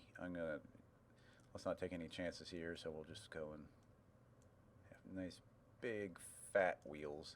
So we'll do that. We're going to make that dynamic. Let's call it number 1. Let's go ahead and make the inverse of it. I had this pop up before. I'm not sure what that means. In-game HUD available. I think it's something that the XSplit does. I gotta figure that out. Okay, this is -X. Now we need to connect those. Let me connect those before I go further. So, simulate dynamics connector. Put this connector inside of there. Oh, I should have done this in R21. I could use the reset PSR button. Anyway, now I've got this connector. I hit R for rotate. Let's make sure it's spun in the correct orientation for the wheel. And I want to connect it from the body to the wheel. And that should be all I have to do there. And I can copy this to the other one. Zero that out, and I just want to make sure that this is referring to the second wheel. So now those are wheels. If I play, that should be connected. Cool, working fine. And then I'm going to actually just let me zero out the position. Okay, and now let's go ahead and copy and paste those, and these will be the front wheels. I should be able to just scoot those forward. Those become the front wheels. Let's make this a little skinnier so they don't intersect. And these are all going to have to be put in a null. That's fine. Mostly fine. Is it fine? They might need to be made children. There might be some specifics here that get funky. If I make those all children, is it okay? Seems to be. That's good. Okay, and now we have to add a motor to our back wheels. We'll make it rear wheel drive. So I'm going to add dynamics motor. Let's go ahead and put it directly in there. I'm going to hit Shift-C, PSR, reset that. So now there's a motor back there. And this motor is going to pretty much have the exact same setup. It is going to be the wheel connected to the body. Now let's copy it over here and zero that out. And it will be that same new wheel connected to the body. So with any luck, those are going to start turning, and this whole thing's going to start slowly moving forward. Okay, that's fine. Let's put our dynamics tag here. I want to grab all of our dynamics, and I'm going to get rid of bounce and give ourselves lots of friction. All right, and then we're going to grab our motors, and we're going to give ourselves lots of torque. Gotta pause it to make these changes. Tons and tons of torque, so these are going to be spinning kind of no matter what. You see lots of power on those spin. Okay, cool. So that's spinning.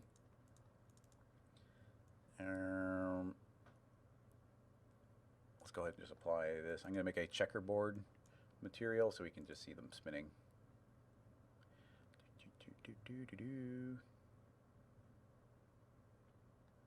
Boop. Should be all we need to do. Classic. And now we get those wheels spinning. You see them actually spin a little bit, but as the friction takes over, then it's going to then start going. Cool. So that's working fine. The front wheels are just along for the ride. So now if we add a Python tag, so now we have to add a scripting Python tag on the body. And here's our code. I'm going to paste in the one line that I still have copied. So we got to figure all of this out. Oh, we do have to get these variables. Okay, so here's my thought. If we add a user data, and then this is just going to be, I'm just going to say rot. So this is just rotation. So here's our rotation variable. I get that to a real, and it can go anywhere from negative 100 to negative 100 to positive 100. All right, cool. And then that is our primary variable. So I'm going to say, this is saying if it equals add, else subtract.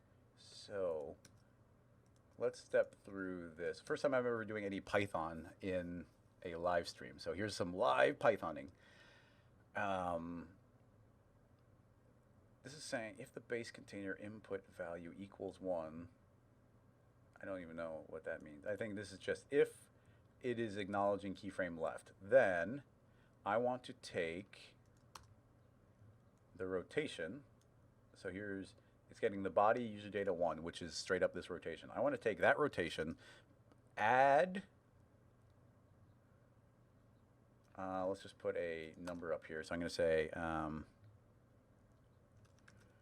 turn rate equals 1. So I'm going to say turn rate equals 1. So if we are inputting key left, I want the user data 1 to add a turn rate. And that's cool. And then, does that make sense? No errors, cool. And now I'm going to say, copy it and paste, and we're pretty much going to do the same thing. I'm going to say if it is key right, which is this, I'm going to say subtract turn rate. All right, cool. So add turn rate, subtract turn rate. Now we've got a turn rate variable. Do I have to open Python editor, compile, execute? It says it's fine, but why is Python yelling here? Do I have to import the GUI?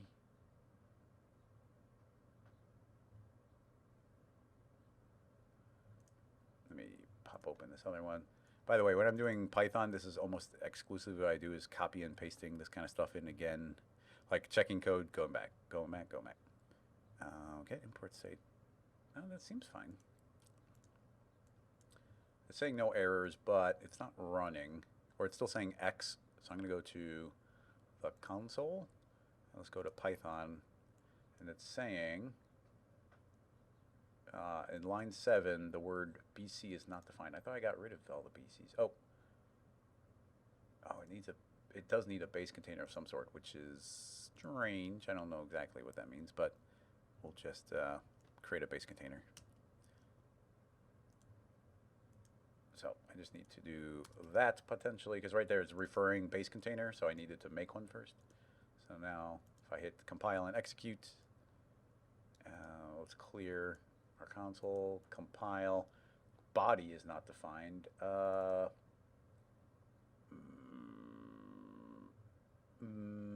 Where did I put the user data? It's here.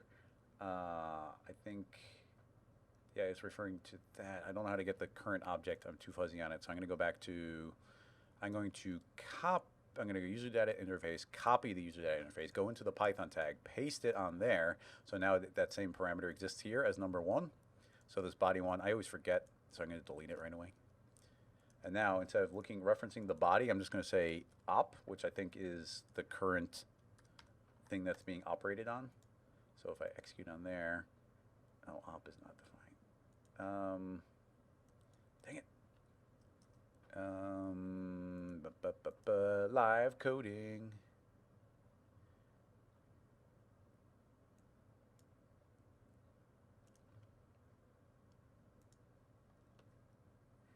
Let's see. Object op. It is. Oh, it's just lowercase. Op equals op get object. I'll do that though. So I copied that line now. We'll go back over here. I'm going to say object equals object, so I think I should be able just to find those other objects, compile. Parameter access failed. Manages your data. It is ID 1. Let me see. User data, pull this in.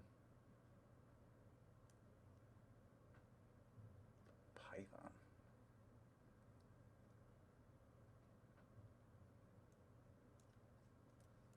Can't you say up?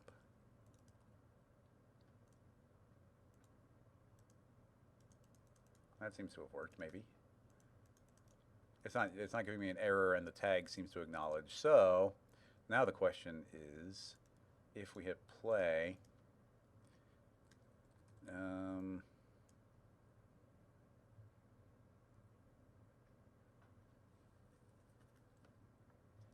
actually, I'm not defining this. I don't even know why this is saying there's no error, because there is an error. This is supposed to be take that variable and it equals the variable plus it. Take that variable equals that one. Compile. Compile,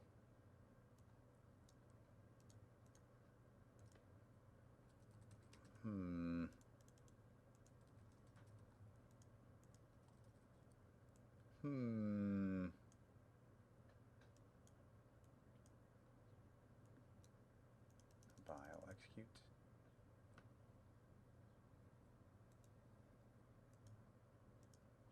Key left, key right, keyboard inputs. What am I missing?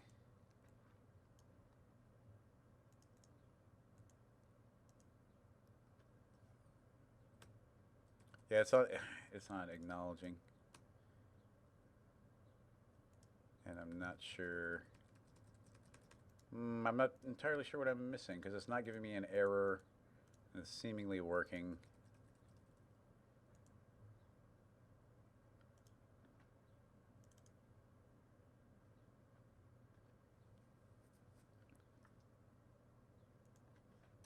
Print left. Print right. If this doesn't work, then I'm going to just kill this one off here. So, as soon as I hit, wait, print right, invalid syntax. What's invalid about that?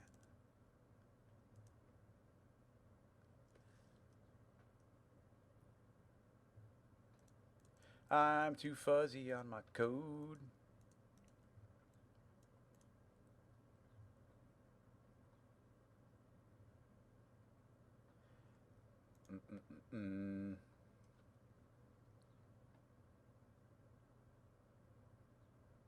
I want to do it with keyboard. I mean, VFX King.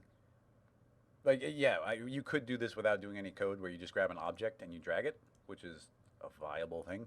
I guess if this is dead ending, which it seems to be, which is too bad, what we can do is something like, I'm going to just grab a, I guess we can make it really goofy. I'm going to make let's make a little torus.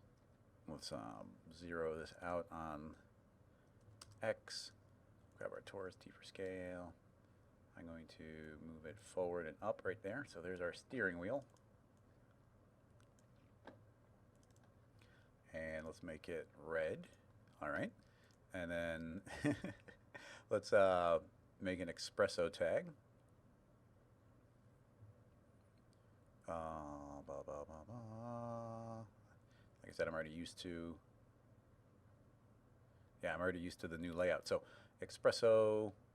Okay, so what are we going to do? We're going to grab the torus, and we want its, what rotation is that? That is its B rotation. So let's grab its B rotation, and then we're going to grab our wheel, and actually I'm going to put that into a group. I'm going to say Alt-G. I'm going to put that one into a group, Alt-G. So let's just call this number, I'm just going to call it 1 and 2. So I'm going to want that to rotate like that, and that is its H. So let's go ahead and grab 1, and we'll grab 2. And I want our H rotation, and I want our H rotation. And now if I feed our rotation B into those directly, then now we make a camera, we become the camera, we go and put ourselves on the car, make this a child of the car, make the torus a child of the car, and let's make our floor way bigger. Bing, bing, bing, bing. Okay, so let's see. I'm going to, I guess we might just be able to, yeah, okay, so, so you can see I can click and drag and rotate these. It's a little powerful, even right now at a glance, and is it, if I turn that way, yeah, it's backwards, so we definitely need a range mapper. So I'm going to create a, let's just search for it. I started doing this more recently, range mapper, feed that in, output, and then we'll tell this to be at negative 0.5. Oh no, yeah, it's half the power and the backwards. So now if I rotate that, then you can see the wheels turn the correct direction, and it's turning slower than I do. So based on that, if I just hit play, then our dynamics should go. Oh no, the Xpesso is not updating while it rotates. Oh, it's being weird. Do you see how it seems to pop into existence?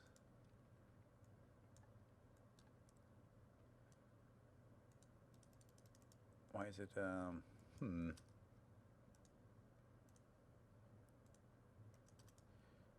maybe, I'm going to turn on camera dependent. I don't think that'll do it. Dang, it's, oh, when it reset, did these go funky? No. Think about this for a second. When I turn that turns. That's all good. If I play and I turn, it's not, those aren't updating, but that is, you can see how this did rotate to the new angle, but the wheel didn't turn to follow it.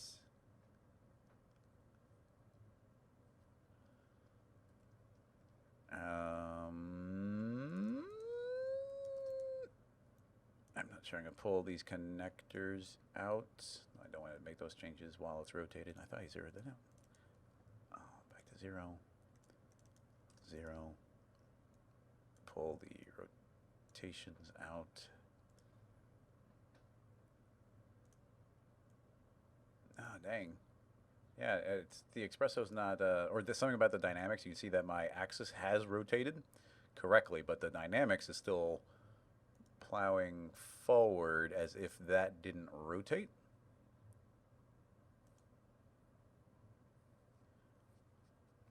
That's a whole kettle of fish by itself.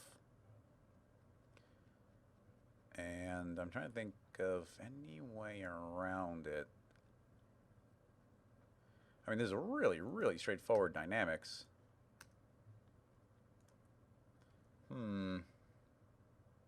No, it's not colliding. Like, we're way away. These should be instantly going to rotate and match, but they're not. I've dealt with this kind of stuff before. I'm just not immediately thinking of the solution here.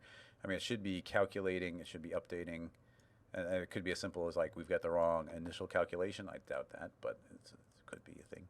Yeah, that's not the one. Or maybe it needs to calculate after the dynamics, or a million other potential things. But like, as we spin this, our axis is rotating, but the others are not, and we should see motion from it even if they were colliding. So when I go back to time of 0, it updates, but it's not updating any other time. Nothing should be restricting it. There's not going to be any errors as far as that's concerned. These are just from the code I deleted.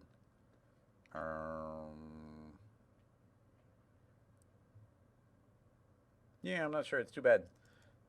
Especially because back in like R12 or R13, I made like a flight simulator that had a very similar concept, which is like I could just move a thing back and forth and it could actually rotate and change the direction of the plane.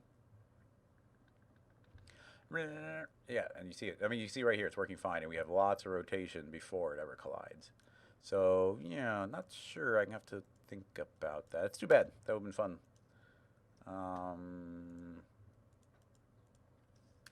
I thought it would work. and I just named that wrong.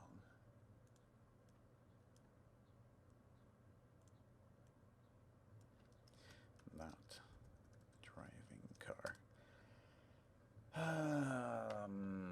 Bugging me a bit because that should work.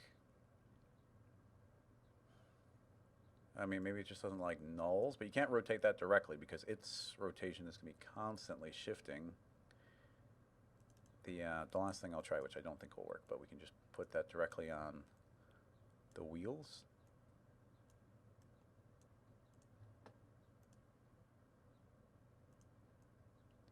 Oh, okay, well I just put it directly in the wheel and it seemed to work.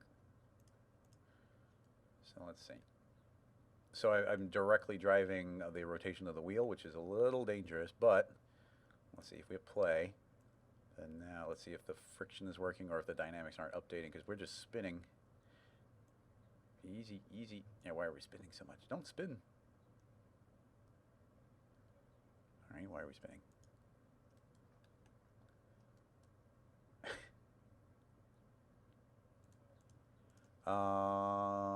Let's make everything heavier, especially these back wheels.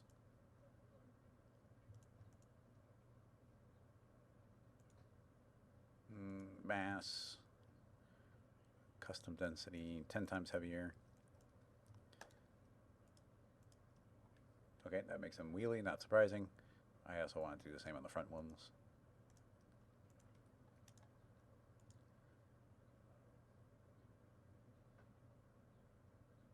I mean, it seems fine.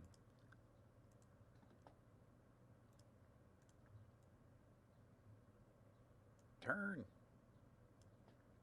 Turn.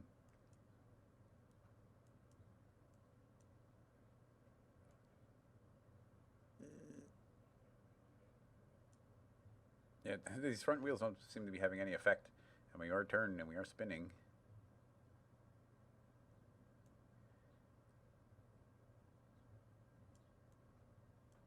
Which are the ones with a motor? Yeah, these are the front ones, although they just keep spinning. So I'm not entirely confident.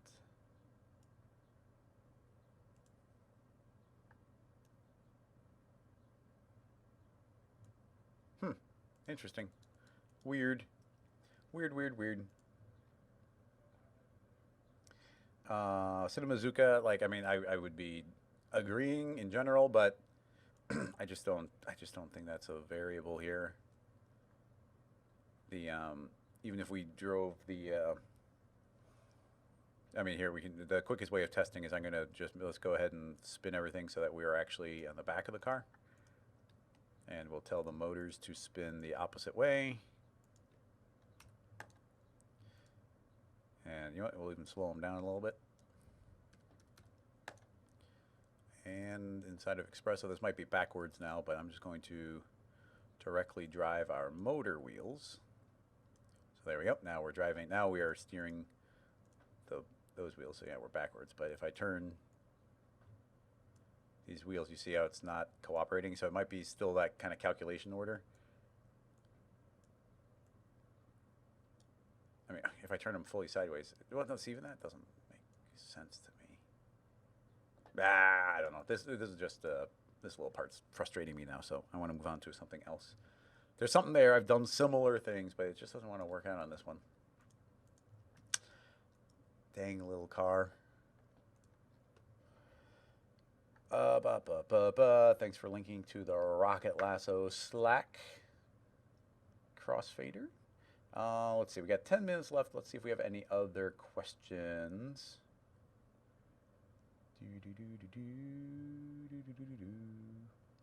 Lots of people chatting. I'm not sure what is a question for me.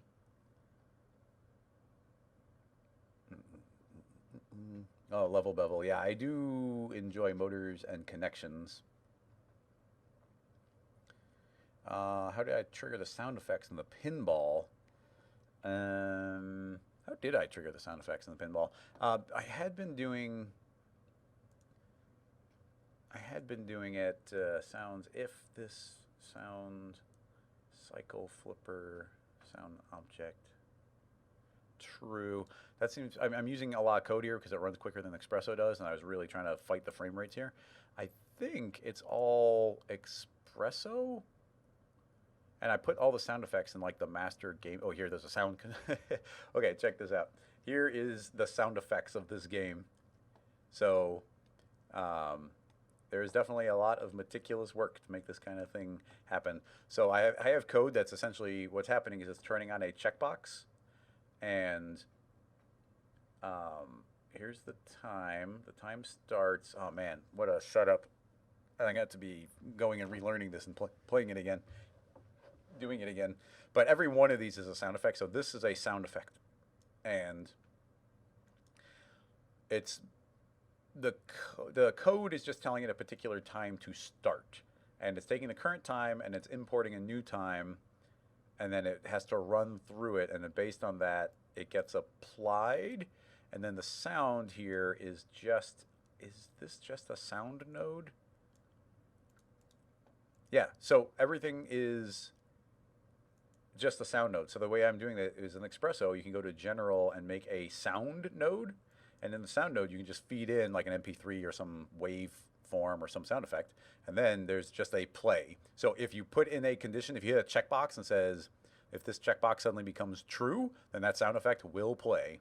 And so I'm creating those conditions to be met depending on if certain dynamic objects collide.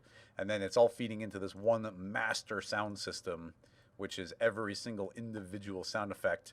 And it's being told like how long it's allowed to play before it can re-loop, because you can't, dynamics might collide, and I don't want the sound happening again and again and again, layering on top. So that's where all of these are.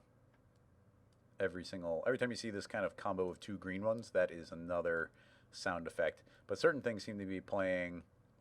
Oh yeah, so but even this one is the 6 different timers with 6 different sound effects that can play depending on as the timers are hit. So yeah, it's really straightforward. It's just taking that concept and copying and pasting it again and again and again and again. Yeah, there's so many crazy things. This system right here is the reset ball. If the ball somehow got stuck somewhere, it starts doing a countdown timer for some length of time. I don't even know what it is. Maybe it's even hard coded, and it starts a timer, and if the ball doesn't move within a certain amount of time, it'll automatically trigger a big reset. So the ball, if it gets stuck somewhere, it'll give you a free ball back again. Like just system after system layered up.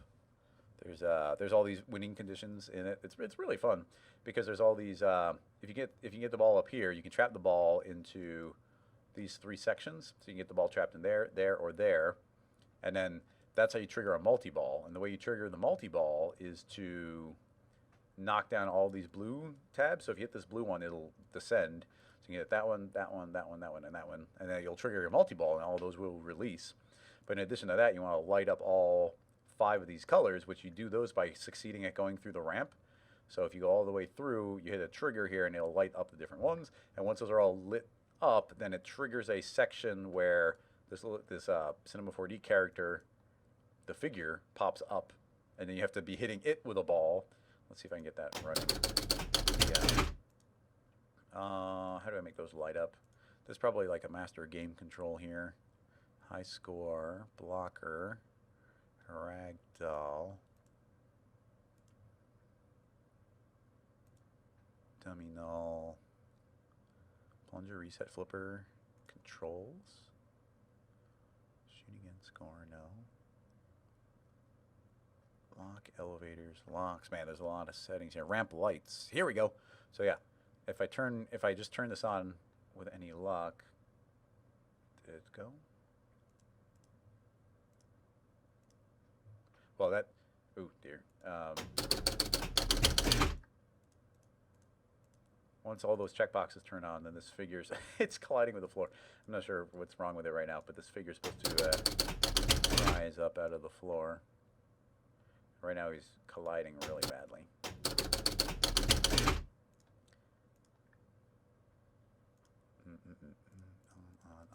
On. Nope, he keeps breaking. It's too bad because that little figure pops up out of the floor and he tilts back and forth, and every time you hit it, you're getting more and more points. It's really cool. I thoroughly enjoy it. But I'm going to be updating it and making it a new version for this year. I got to make new graphics, maybe tweak the ramps around. Same core concept will be there, just make it work a little smoother and whatnot. It's really fun. An episode where it's all about, did you know you could do this with Xpesso? Philip, it does not have a nudge. Essentially, we didn't have a sensor for that. We only had four buttons, which was one button for the plunger, one button for left, one button for right, and then one button which was reset.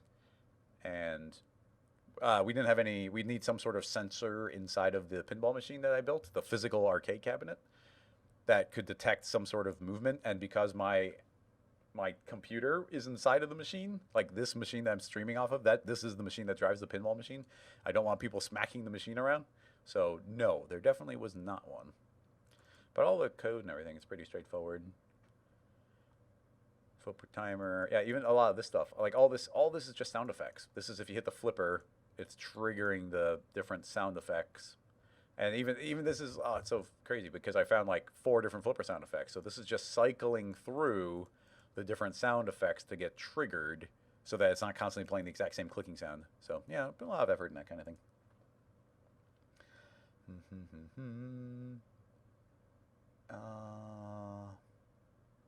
Abdo, is that for me? It looks like it is. While we're here though, I did want to show just for fun, if you go to halfres.com, we have our recap video. And sound for the most part here, but you can see the pinball machine in action.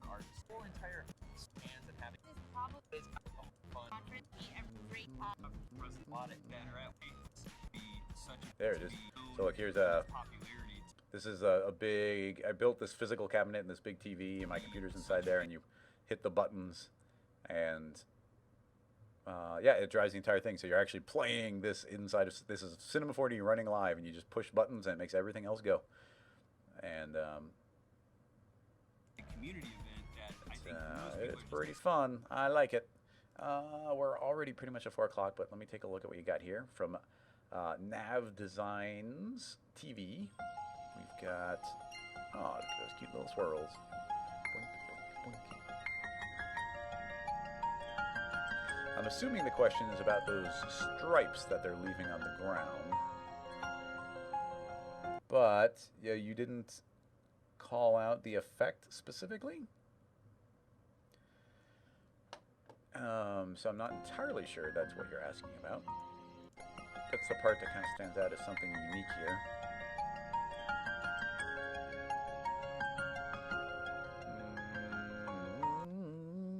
Yep, that is indeed what you're asking about. If you're doing it in 3D, I mean, I'm trying to think of like some more complicated versions of the rigs that I would do. But honestly, like you probably do something pretty simple. Here's my thought. If we make a floor, and I'm going to make a sphere, and we'll make both of them. Let's go into R21. Why not? R21, come out and play. Oh, it is R21. Whoopsie. Let's make these both dynamic, rigid bodies. Make that stand out a little bit more. Let's go even more than that. All right, so turn on some SSAO. So we should be able to hit play, and that's going to fall on the ground. Keep this real simple, so I'm going to just make a turbulence, force turbulence. Give it some strength, give it some speed, and we'll give these some pretty high friction. Oh, it still has high friction. This must be, I'm confused actually. Why did those have the high friction and low bounce? Maybe they set new defaults on them. So this should be being forced to roll around properly. So let's go ahead and maybe make that a little bit stronger. Okay, now it can roll around. Now, what I'm going to do is make a null, and I'm going to tell this null to be constrained.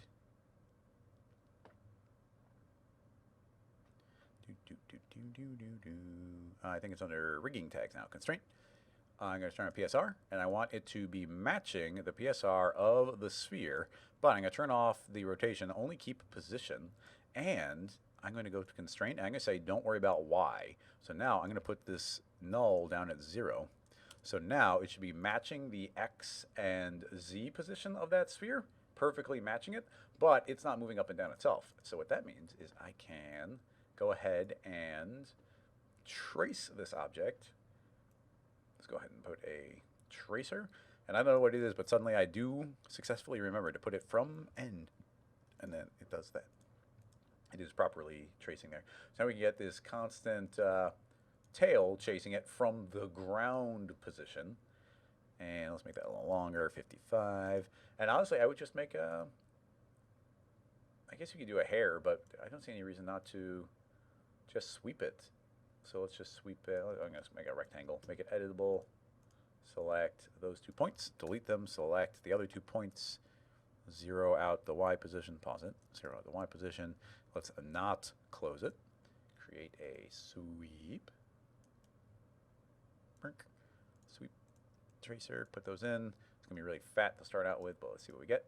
There we go, nice fat tail there. And this should be kind of chasing that around. And then we apply, oh, and I guess even that, let's move this just a hair above ground level. So I'm going to go actually set that up to 1. So all that is slightly above the ground. And now let's make a gradient. And we'll turn on transparency and put in a gradient and make it a fun color. And we'll fade that out to black maybe. Or is it white? White is transparent. What am I doing? Fades out to white.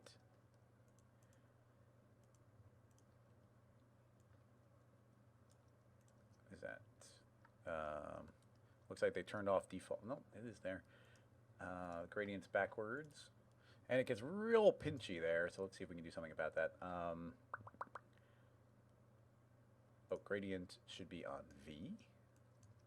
There we go, nice, and nice. You get that nice gradient going. If you want to, you could probably turn on luminance, and that's going to be a luminant thing. Give it a little bit of color. There you go, it's nice. Now, I don't want these well, how do you stop it from pinching?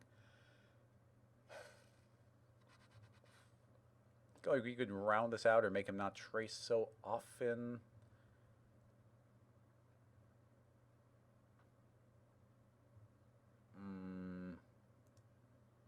But as long as they do that little overlap, you're going to get that. Why does it keep on rendering black? Yeah, you can see we get that little pinch happening. I don't want that to happen.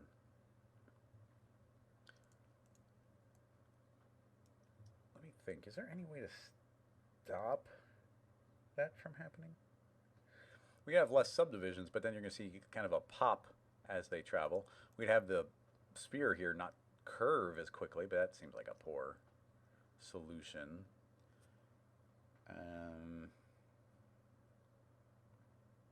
We can make it additive.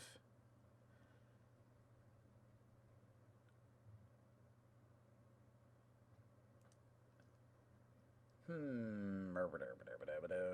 mean, you can make it, what I would like to do is make it like a hair, a material. I don't know if that would work, but if I made a hair material, and we apply that directly to the tracer, then we can get this hairline, and now we can make it real thick. And the question comes in, can we make it a line flat with the ground? Because now we get this fatter line. Let's go fatter still. There we go, nice big fat line. Now this is, I think, going to be based on the camera. I'm going to go ahead and give it no shadow, no self-shadowing, but I want no roughness. I thought one of these was self-illumination. Self-shadow, roughness, diffuse. That's fine. Color. Oh, and then the specular can be messing that up. So let's go and turn on transparency. We'll have it fade out along. It's so weird that that pops up a number. Fade out as it goes. Ooh, it faded out entirely. What? Wait a minute. Why would that happen? Didn't it just render a moment ago? I'm going to undo a few times. Yeah. So if I turn on specular, it's still there. That's fine. And then if I go to illumination, well, that's fine. I turn on transparency, it disappears. So let's see, set that to 100, invert the knot, still disappeared. All right, transparency, go ahead and be weird. Anyway, what I want to see is if we can stop this from passing through the ground. Arm, assignment, flatten. Honestly, I don't think there's a way to do that. Not with hair. And then I don't even know if there's a way to do that with...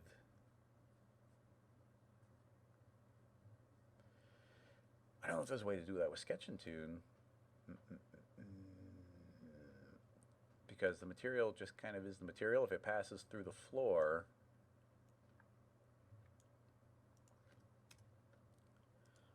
we can layer things, but we can't tell it to be flat because it's always generating relative to the screen.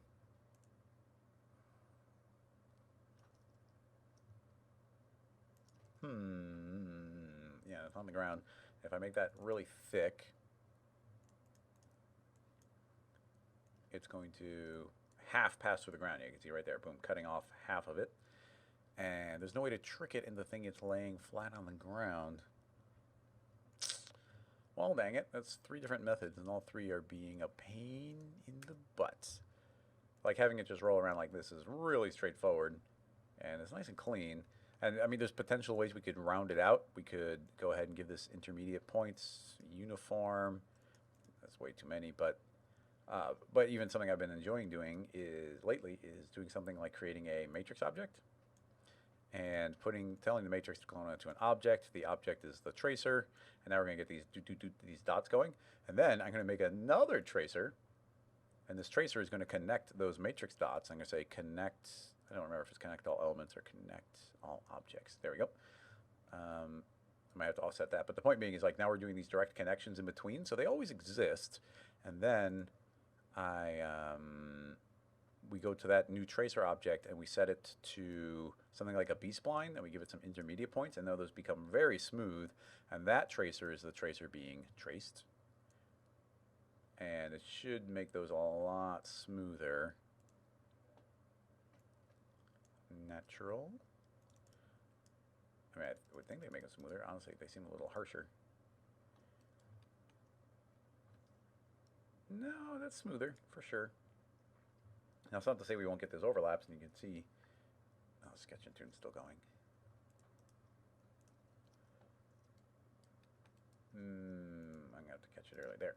Yeah, see, that will still overlap itself, so that's a little bit of a problem. And then if it just layers on top of itself, that will just automatically happen. You can't have any transparency. Oh, so rounding it just doesn't work. I mean, really what we want is this to... we want it to be able to trace on top of itself. Originally, I was going to do a proximal trace in the ground with a gradient fall off. That would take a long time to render. And it doesn't crop off on those hard edges.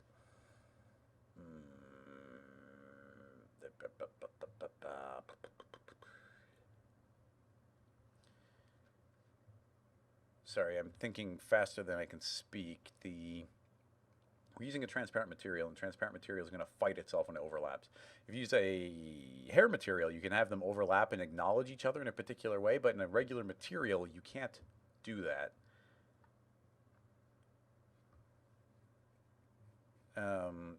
We could double trace the object and loft between them. I don't think that solves any problems. We could have the line constantly vibrating slowly up and down, so it's never quite on the same level, so this wouldn't be passing through itself. It'd be slightly raising and lowering at any given moment. That would make the problem a little bit safer, but not entirely.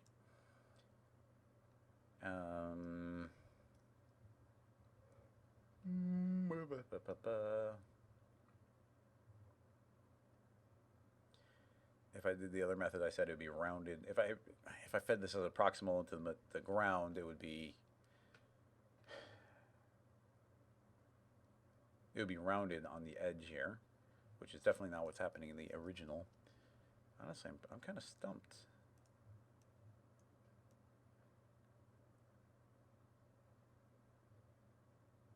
Even though it does seem to be rounded at the beginning. And then honestly, maybe that is rounded over there. Kind of doesn't feel like a hard cutoff. Feels a little bit more rounded. So maybe there is some rounding going on. You'd also just be generating a shape that's intersecting with a flat ground. That's dangerous. You get really nice lines, but the calculation would be brutal if we like just fed the line through. How'd you get the color traveling along it? That's the question. It's really nice. It's funny, it's such a simple thing, and it's causing us so much trouble because of the way these can bend and pass through each other. I'm curious if we're making it harder on ourselves than it is in reality. Because, okay, well, there you go. You see two of them overlap each other, and one line just straight up goes over the other one. But you can see that none of these lines are doubling back on themselves. So we might be setting ourselves to a higher standard than what we're actually seeing here, because these never do a sharp turn. They're just traveling. And if they're just traveling, everything we just did is completely valid. Like if this never stops moving in a particular direction, then this completely works. We just go back to our matrix and make sure that this is per segment, or don't loop. There we go.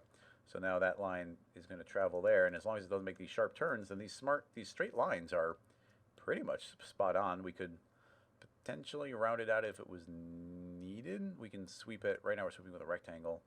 Sweeping with a circle. I wonder if that would be really ugly. If we feed that inside into the rectangle and we lay it flat, you get overlapping geometry, but is it? Yeah, it does mess up. I was just curious.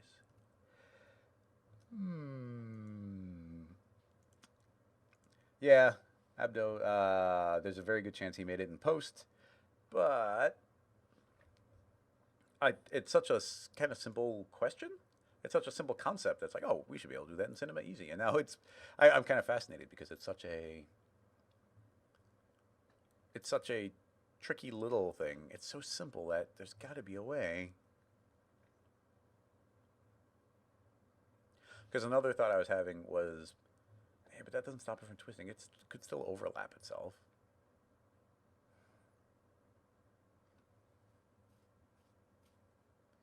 Could still totally overlap itself.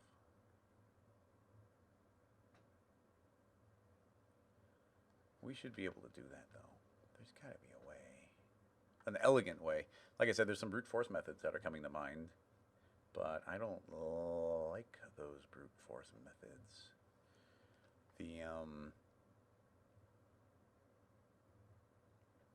Like here's I want to show you the brute force method just because it's fun. So we got this tracer. I'll continue using it as a smoother version too. So if we were to take, we don't need to sweep it. What I would do, this is absurd, is make a volume builder, volume mesher combo, and feed that into the builder. Put that into the mesher. In R20, there is the new spline control, so we can actually control the scale directly from here. And if we make the density 1 and we make the radius big, 50, 75, and we shrink this down something small, so you start getting this big, he'll get all this geometry, but we get this big, fat, rounded tail. So that's fine. And then we do something absurd, like make a plane with one polygon, and we go bigger. And then we do a bool, the old bool, make a boolean. I'm going to say I want the plane, or the plane and the volume mesher in the bool, where those two things intersect. So as absurd as that is, then we make this plane one level up in the air, and now that becomes a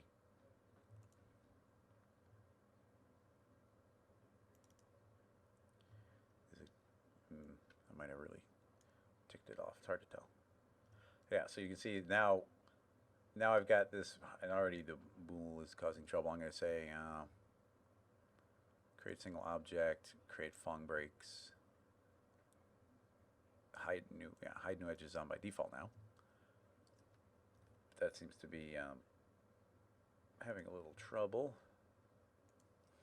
And I'm going to go to the volume measure. Let's put adaptive way up. Okay, well, you see I'm lowering the poly count. But yeah, those are messing up. But you can see that now I've got it's not clean, because if we hit play, it's going to go really slow. But this is now a perfect flat piece of geometry, except for when it's deciding to pinch. But now that is just laying on the ground, and because that is a volume measure, it can't pass over itself. Even if it does, it's just going to blob into a single shape. So that part of it is kind of cool. But you know, this is an absurd. That's an absurd process to be generating like all of this geometry, like all of that just to get that blob. Like that can't be the best way to do that. And then just for vertex map, does it have to translate onto the object? We have to make it editable.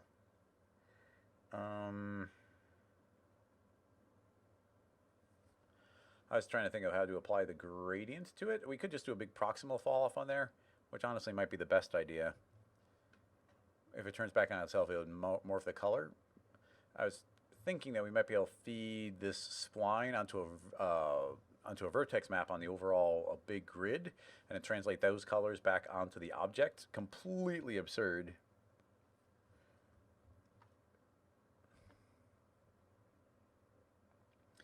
A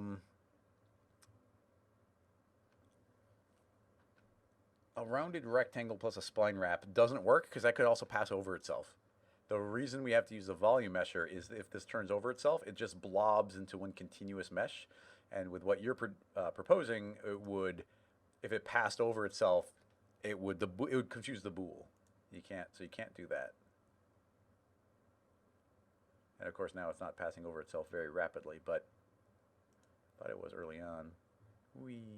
Yeah, see, like that really sharp. Yeah, as we do these sharp ones, you see how we're maintaining a really clean shape. If that was any kind of swept shape, it would be getting very confused as it made those turns. So that's where that wouldn't work. I mean, honestly, this is cute. This is surprisingly smooth, and with the exception of those couple of bad frames, which you're going to get with a bool, which is a pain in the butt. It's working quite nicely, you know, but it would be really slow. But still, we're not colorizing this in any way, and because it's a volume, volumes don't have like a UV mesh to map things onto, so we'd have to figure out how to project another material onto it. There's ways to do it, but it's really clunky. It's funny that, I mean, right away I thought of this method, and it's like, oh, that's going to be weird. But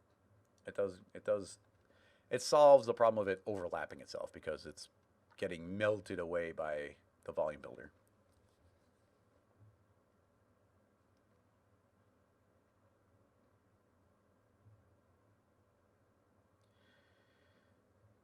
Cinemazuka, couldn't I go back to the sweep attempt and just change the way the materials are projected? I mean, if you do a flat projection down, you're going to lose.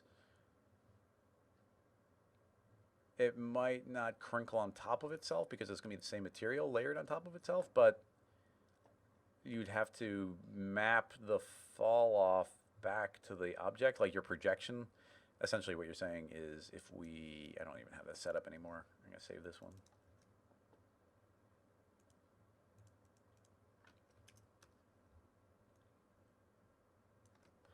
Bad trails. There's a bad trail, Ripley. A bad trail. If we go back to our rectangle, what you're saying is if we were to do this, if we change our projection from that to something like a flat projection, and we project our material from the top down, T for scale, scale up. Even with, in theory, even with it like doing this bad overlap here, if I render, that should look okay. You see how it's like smoothly going? And yes, it's true, that is smoothly projecting, but it's not gonna follow the layout. It's not following the trail per se. So this would have to be mapped onto our sphere, like be chasing, this point would have to be like chasing the sphere around and constantly kind of looking backwards. But then when the sphere changes direction, this entire thing would whip around. Nothing is mapping it along the spline if we do that.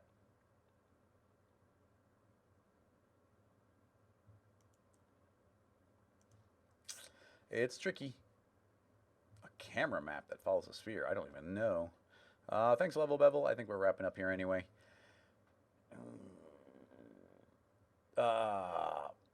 Pix rip. That is something I'd been thinking early on, was to do two of them and create the loft. So the idea being it would kind of generate a little tail and point a point there, and that would draw a path and draw a point, put a point here, and we'll trace that path, and then we can loft between them. I was thinking about that, but you still get the same crossover. When it twists, those two lines will pass over each other, and then you get the same problem. So it's a surprisingly challenging little thing.